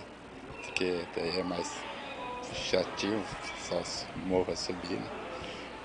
O mais é normal, para nós é normal, né? Porque nós já temos o ritmo, né? Leandro estuda em uma escola municipal de Caxias do Sul. Está no 3º ano do ensino fundamental. E é nesse ambiente escolar que ele ganha um novo companheiro. Quem é que te ajuda a subir as escadas, a descer? Ele é o monitor, o I. Eu digo que eu sou um segundo professor dele. Porque a professora explica para ele a atividade que ele vai fazer, que geralmente é diferenciada, né? E aí eu fico acompanhando ele, vejo se ele está fazendo certo, ajudo ele, né? Por isso que eu digo que com crianças assim, a presença do monitor é essencial. E o Leandro é uma criança muito carinhosa, muito educada, e eu já tenho um vínculo bem grande com ele, uma amizade bem forte. Dentro da sala de aula, Leandro, que é cheio de amigos, se transforma no centro das atenções. Os colegas adoram ele. Geralmente a gente tem briga no início da aula para saber quem que vai sentar do lado do Leandro. Aí até a gente organizou agora em ordem alfabética, né? Para cada dia um colega poder estar sentando junto com ele. Eu te ajudo a botar as letras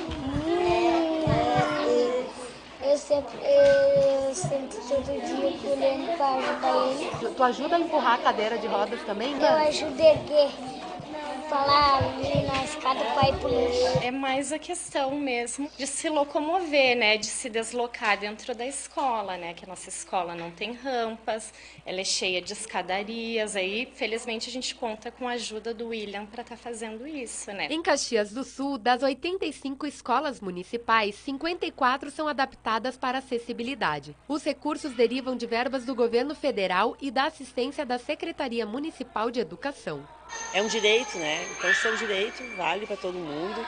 E eu acho que é isso que a gente pode fazer, solicitar ao poder público, né, um planejamento mais articulado desse nosso espaço e de todos os outros espaços que vierem a ser alterados ou construídos, né, para que a gente não tenha que tornar a acessibilidade um problema, mas que a gente tenha na acessibilidade a garantia de um direito.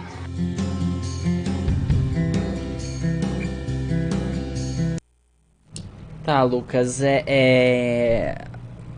a gente vê a diferença de um aluno que estuda numa escola regular, o acolhimento e a humanização, ela é diferente, Lucas. Isso, essa matéria, né, Jorge, ela é interessante para nos mostrar e até relacionar o que a Andrea Werner vinha comentando, né? Ou seja, o menino ele se sente acolhido, ele tem um monitor, né? Claro que no caso dele é uma deficiência física, porém nós também reparamos o seguinte: nós temos ali os laços afetivos, mas Jorge, antes de qualquer decreto, não seria interessante reformular e talvez desenvolver um pouquinho mais a infraestrutura dessas escolas?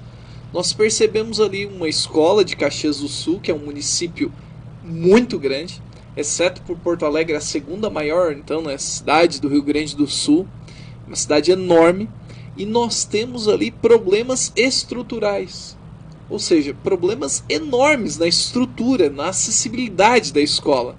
Então, se nós já temos problemas para quem tem deficiência física, imagina para quem tem alguma deficiência intelectual. Primeiro que para criar um decreto desse tem que ser uma comissão de... Eu não vi... Eles não estavam fazendo comissão para criar protocolo de segurança? Por que eles não criaram uma comissão para criar? Porque na mão do MEC sai essa merda.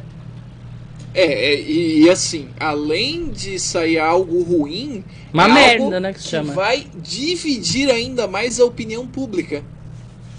Então, Jorge, eu não sei o quão é útil isso. Espera que ano de eleição, ano que vem é ano de eleição de novo.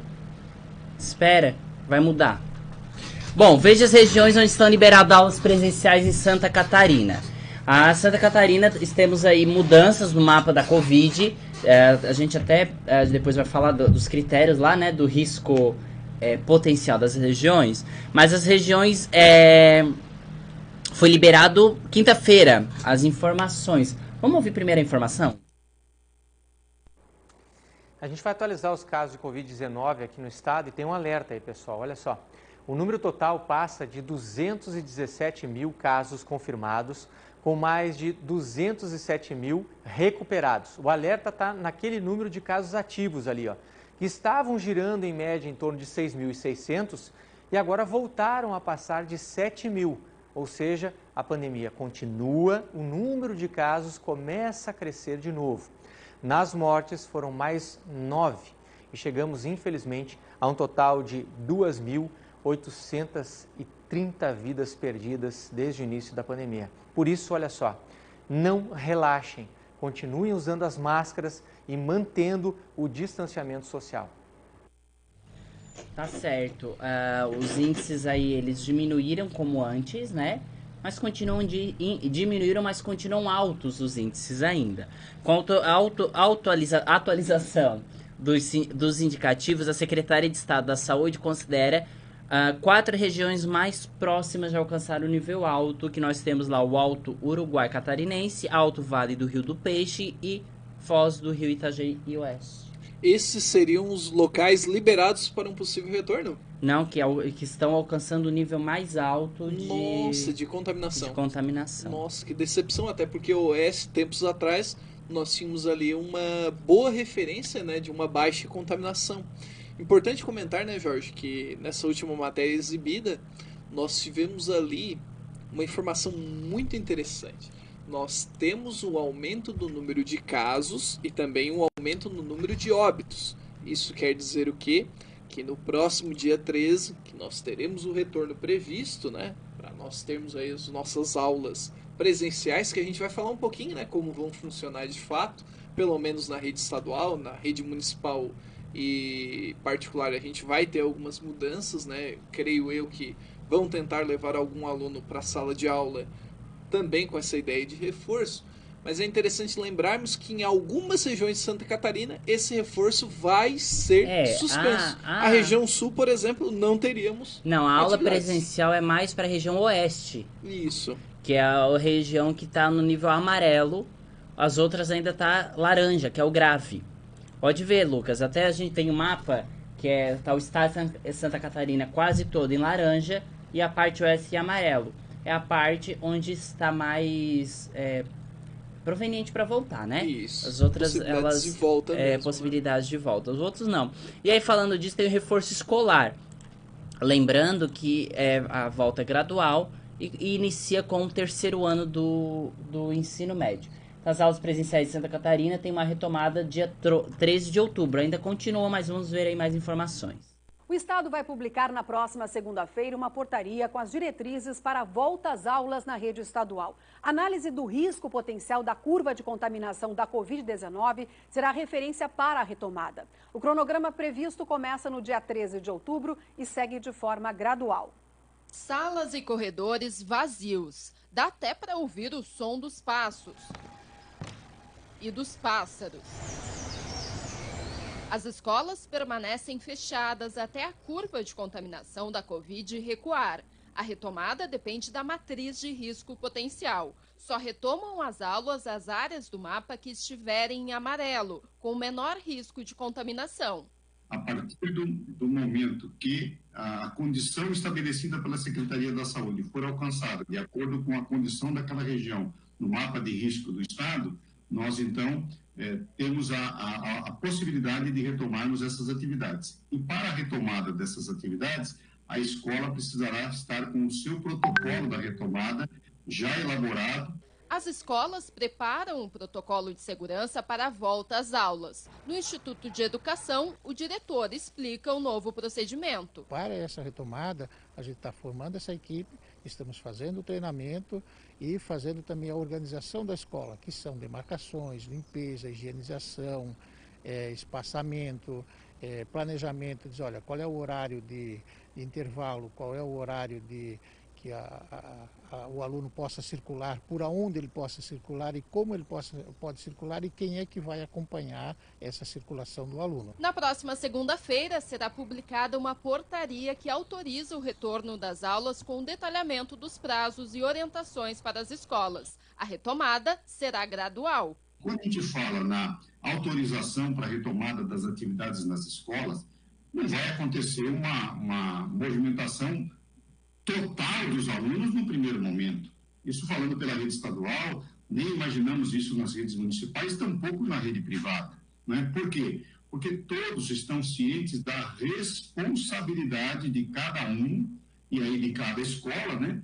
Para que, pela educação, a gente possa continuar contribuindo para com os bons números da saúde em Santa Catarina. O calendário de retomada inicia no dia 13 de outubro, semana em que os professores irão organizar o retorno. A partir do dia 19 de outubro, 26% dos alunos do terceiro ano do ensino médio podem voltar para atividades de reforço. Nas semanas seguintes, as outras séries também são liberadas, até chegar na 6ª série do ensino fundamental. A retomada será apenas para atividades de reforço escolar. Os alunos seguem com as aulas no ambiente virtual. Uma pesquisa feita pela Secretaria de Educação mostrou que dos 524 mil alunos matriculados na rede estadual, 51% alcançaram a aprendizagem satisfatória. Lucas, então a gente tem a Secretaria de Estado da Educação que divulgou que dentre os 524 mil alunos matriculados, 51%...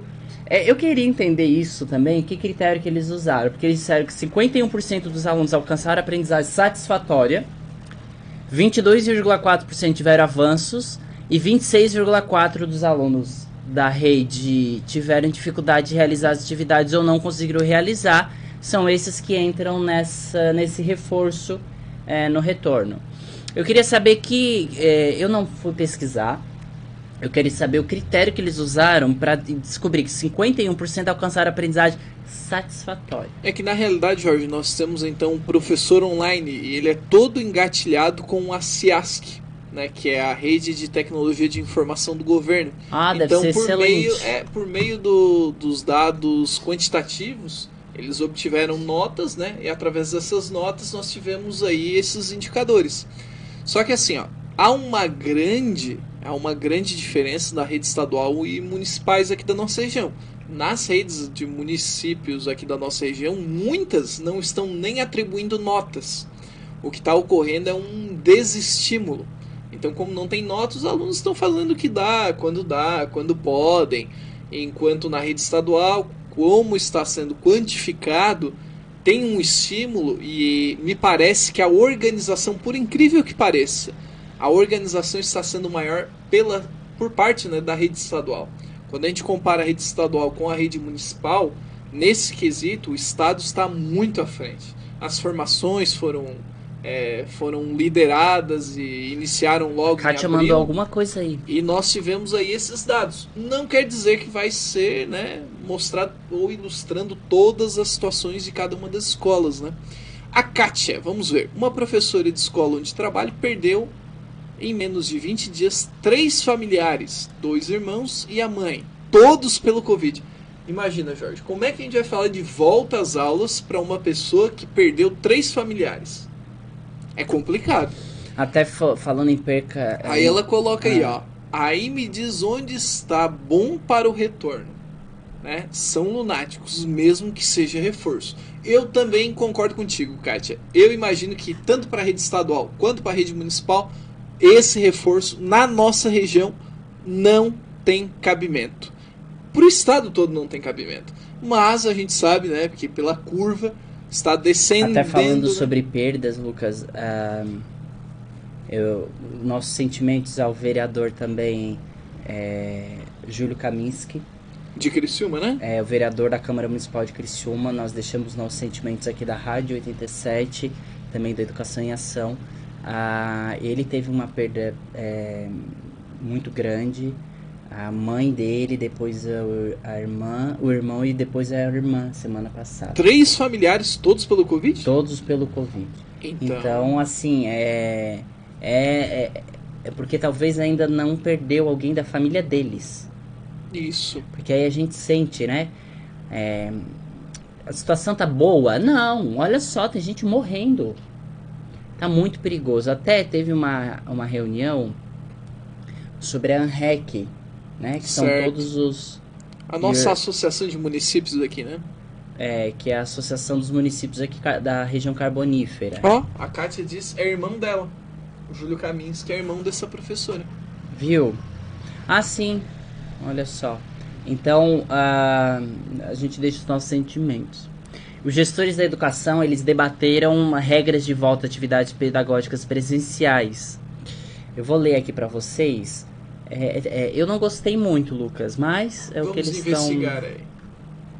Os secretários de educação que fazem parte do colegiado da Associação dos Municípios da Região Carbonífera, a MEC, estiveram reunidos na manhã desta quinta-feira, dia 1º, com Coordenadoria de Educação do Estado, a Defesa Civil Regional, para debater a volta das atividades pedagógicas. O objetivo foi alinhar o planejamento regional na preparação dos planos de contingências municipais e escolares, que será um documento que norteará as medidas preventivas. A partir das diretrizes alancadas pelo Plano de Contingência da Secretaria de Estado da Educação, aquele PLANCOM, os comitês municipais e comissões escolares elaboram seus documentos contendo as ações aplicáveis para suas respectivas modalidades de ensino e de que forma serão aplicadas. O modelo prevê como será a alimentação escolar, o transporte, o atendimento pedagógico, a gestão de pessoas, a comunicação, a capacitação e as finanças. Novos encontros devem acontecer de 5 a 9 de novembro, onde serão definidas as formações dos comitês municipais escolares. Os planos de contingências devem estar prontos até dia 14. Então a gente vai ver o que vai acontecer após essas documentações todas serem feitas.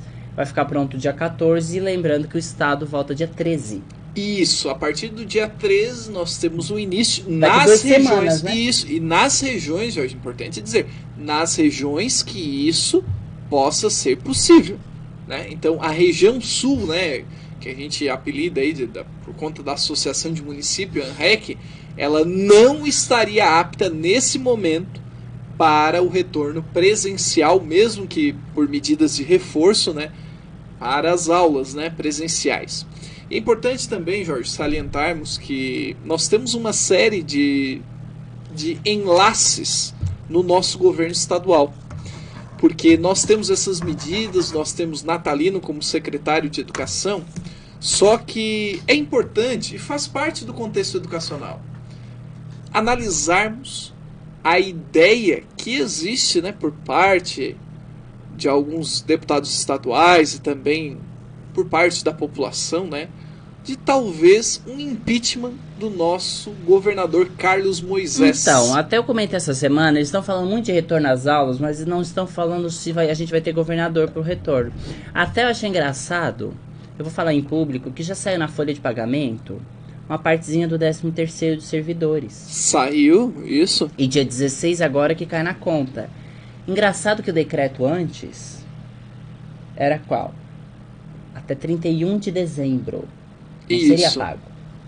E por que agora voltou e agora está na folha do pagamento dos professores? Ali a explicação é que seria pago no mês de julho, mas como o momento era de crise, o caixa estava abastecido. 31 de dezembro não seria pago nada, até 30 de dezembro. E eles voltariam atrás e no final das contas acabaram antecipando para outubro, imagino eu, até para injetar esse dinheiro novamente na economia, né? Uhum. Esperando que o servidor volte a gastar. Não tem nada a ver com o ano eleitoral. Eu imagino que também tem. Não tem nada a ver com o impeachment. Não. Não tem, né? Vamos ver aí a notícia. Sabe. Sim, né? São 638 dias de governo Carlos Moisés. E hoje, no dia em que o governador é alvo dessa operação da Polícia Federal, vamos relembrar momentos marcantes desse período. O até então desconhecido comandante Moisés se tornou popular nos debates eleitorais. E eu represento aqui em Santa Catarina o futuro presidente do Brasil. A onda do 17 levou Moisés a uma vitória histórica. Teve festa, hein? Carlos Moisés da Silva, o comandante Moisés, venceu as eleições estaduais, vai assumir o governo de Santa Catarina de forma histórica. 71,9% dos votos válidos. As nossas propostas são boas para Santa Catarina e a gente não vê a Assembleia Legislativa como um empecilho, sim como uma parceira do Poder Executivo. A partir de agora, passamos a conhecer, sem votos de emoção, ou anti isso ou anti aquilo, quem realmente irá governar nosso Estado o discurso sempre foi fazer um governo inovador, técnico e eficiente. Ao deixar o plenário, o governador foi recebido do lado de fora com honras militares. Moisés implantou o governo sem papel, acabou com as agências de desenvolvimento regional e, no balanço dos primeiros 100 dias de governo, destacou que a equipe de trabalho que ele montou era a maior obra que poderia entregar aos catarinenses até então. Os senhores vão ver que a gente vai fazer história, nós vamos fazer entregas para Santa Catarina que nunca foram feitas. E surpreendeu. Anunciou a retirada de incentivos fiscais dos defensivos agrícolas. O setor chiou e a Assembleia Legislativa garantiu a manutenção da isenção. O Executivo também tentou reduzir o 12º, valor repassado anualmente para a Assembleia, o TJ, o TCE, o MP e a UDESC. A maioria dos deputados se posicionou contra e nada mudou. A prometida reforma da Previdência também não aconteceu, mas a arrecadação subiu e Santa Catarina saiu de um déficit de 1 bilhão e 200 milhões em 2018 para um superávit de 161 milhões em 2019. Chegou 2020 e a dificuldade do governo em formar uma base de apoio na Assembleia se mostrou ainda mais desafiadora. A relação entre o governo e a Assembleia continua a mesma, republicana e equidistante por iniciativa do próprio governo. Desafios ainda maiores foram impostos pela pandemia do novo coronavírus. O Estado de Santa Catarina passa a decretar situação de emergência. Se nós, enquanto catarinenses, não adotarmos medidas que são medidas preventivas, nós teremos um forte impacto dentro da saúde pública do Estado. Dias depois é decretado estado de calamidade pública em Santa Catarina. O governo intensifica a compra de EPIs e equipamentos. Tentou montar um hospital de campanha ao custo de 76 milhões. O TCE se mostrou o contrário e, após a polêmica, o governo desiste da ideia. Surge então o escândalo dos respiradores fantasmas. Deputados querem explicações do governo sobre a compra de 200 respiradores. Aparelhos deviam ter sido entregues há quase um mês, mas ainda não chegaram. O valor de cada equipamento também levanta suspeitas. Foi um processo que não se aproxima em nada com o procedimento licitatório. Deputado, nós temos falhas desde a instrução do processo lá na DELIC até o nosso Fundo Estadual de Saúde. Se tiver que resumir essa compra com uma palavra, é uma compra desastrosa. A Força Tarefa encontrou indícios de que o governador Carlos Moisés não apenas sabia da compra, como também pode ter participado dos crimes investigados. Nós não vamos permitir que maculem a minha história, que tentem macular a minha história com ilações, com referências de quem quer que seja. Aqui que nós vivemos uma calamidade administrativa no estado de Santa Catarina. Em 5 meses, 5 nomes do alto escalão deixaram o governo por conta do escândalo. Um deles chegou a ser preso. E Moisés não gostou nada da cobertura jornalística dos veículos catarinenses sobre o caso. Chegou a sugerir que empresários suspendessem os anúncios comerciais numa tentativa de pressionar a imprensa. Nós temos que rever esse conceito aí, porque a liberdade de imprensa é uma coisa. E o que estão fazendo hoje aqui em Santa Catarina, eu não tenho dúvida que é algo que os senhores podem me ajudar muito, fica muito meu apelo. Porque em todos esses veículos de comunicação, os senhores têm propaganda, os senhores têm comerciais, os senhores vendem os seus produtos. Eu acho que um recado muito claro de um jornalismo decente que tem que ser feito. A postura do governador foi duramente criticada por diversas entidades do setor. Além do desgaste provocado pelo pagamento dos respiradores que não chegaram, nesse período foram protocolados na Alesc 8 pedidos de impeachment, 2 deles aceitos pela mesa diretora. No plenário, 33 dos 40 deputados votaram pela abertura do primeiro processo contra o governador. Agora, a admissibilidade ou não da denúncia depende do Tribunal Especial de Julgamento, formado por deputados e desembargadores. Se aceitarem a denúncia, Moisés será afastado por até 180 dias, o que deve ser decidido ainda este mês. Há uma decisão administrativa que parte de uma Secretaria de Estado, passa pelo governante e é chancelada por sua vice num período de exercício de poder de governo. Percebemos que o ato falho pode até ser um grão de areia, mas o castelo começou a desmoronar. Tá aí. Então a gente não sabe se a gente vai ter governador pro retorno das aulas. E com respeito a isso, eu não vejo o senhor secretário de Estado da Educação se pronunciar. E na realidade, Jorge, é sempre importante lembrar que nós podemos ter a cassação, aliás, da chapa, né? E no final das contas, quem poderia assumir seria o presidente da Alesc, o Júlio Garcia, Que também tem algumas acusações sendo feitas, tem. Contra esse outro membro Parece aí da que a gente Leste. vai sair de um buraco e entrar em outro, Lucas. Tá complicado. Estado... Isso nós podemos mencionar sem ser processados, né? O Realmente estado de Santa Catarina. acusações. O estado de Santa Catarina é sempre marcado aí por governadores e secretários de educação não tão dedicados, né, para sua atuação de trabalho. Bom, gente, mas na realidade a gente tem que continuar se cuidando, né, com o coronavírus. A gente sabe que a educação não tá fácil. Você que é pai, você que é mãe, continue cuidando do seu filho. Se o seu filho for ou não para a escola, continue cuidando. E a gente tem que tomar cuidado aí com o coronavírus, né? Tá perigoso, nós temos aí muitas pessoas morrendo por conta dessa doença. Por isso aí a rádio, ela está sempre passando esse recado, um alerta. O que é importante saber sobre o coronavírus? O coronavírus ainda é uma ameaça para todos. Por isso, precisamos ficar em alerta. Cuide de sua higiene, lavando as mãos ou usando álcool em gel. Use máscara em ambientes públicos ou privados. Mantenha a distância de 1,5 metro de outras pessoas. Caso tenha sintomas como tosse, febre, dor de garganta ou dificuldade para respirar, procure imediatamente o centro de triagem ou unidade de saúde. Cocal do Sul contra o coronavírus. Secretaria Municipal de Saúde. Tá aí, vamos tomar cuidado então. Vamos se cuidar, né, Lucas? Isso mesmo. Então fica em casa, tá? Nada de ficar indo jogar futebol. Dá uma seguradinha aí. Então, nós temos aí um parceiro com a rádio que é o Ponto das Frutas. Alô, Cocal do Sul! Agora bem pertinho de você, Ponto das Frutas. Frutas e verduras fresquinhas direto da roça. Produtos coloniais, ovos, queijos, salame e vinhos.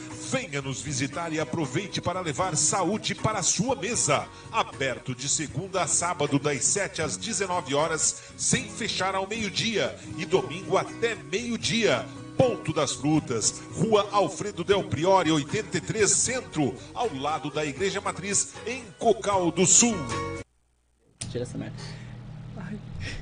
Então, Lucas, a gente tá rindo aqui, gente. É uma diversão aqui o estúdio. Olha, a gente fala educação, tá ruim tudo, mas a gente não pode perder a alegria, né, Lucas? Vamos que vamos. Esse foi Educação em Ação. Nosso Instagram, @EducaçãoAção20, Facebook da rádio, o YouTube do Lucas Sequinel, estarão lá. Então não perca, sábado que vem às 14 horas, o nosso encontro marcado aqui no Educação em Ação, na rádio 87.9. Continue com a programação local, as músicas aí que a rádio vai tocar. E tenha uma boa semana, se cuidem, bom final de semana. Tchau.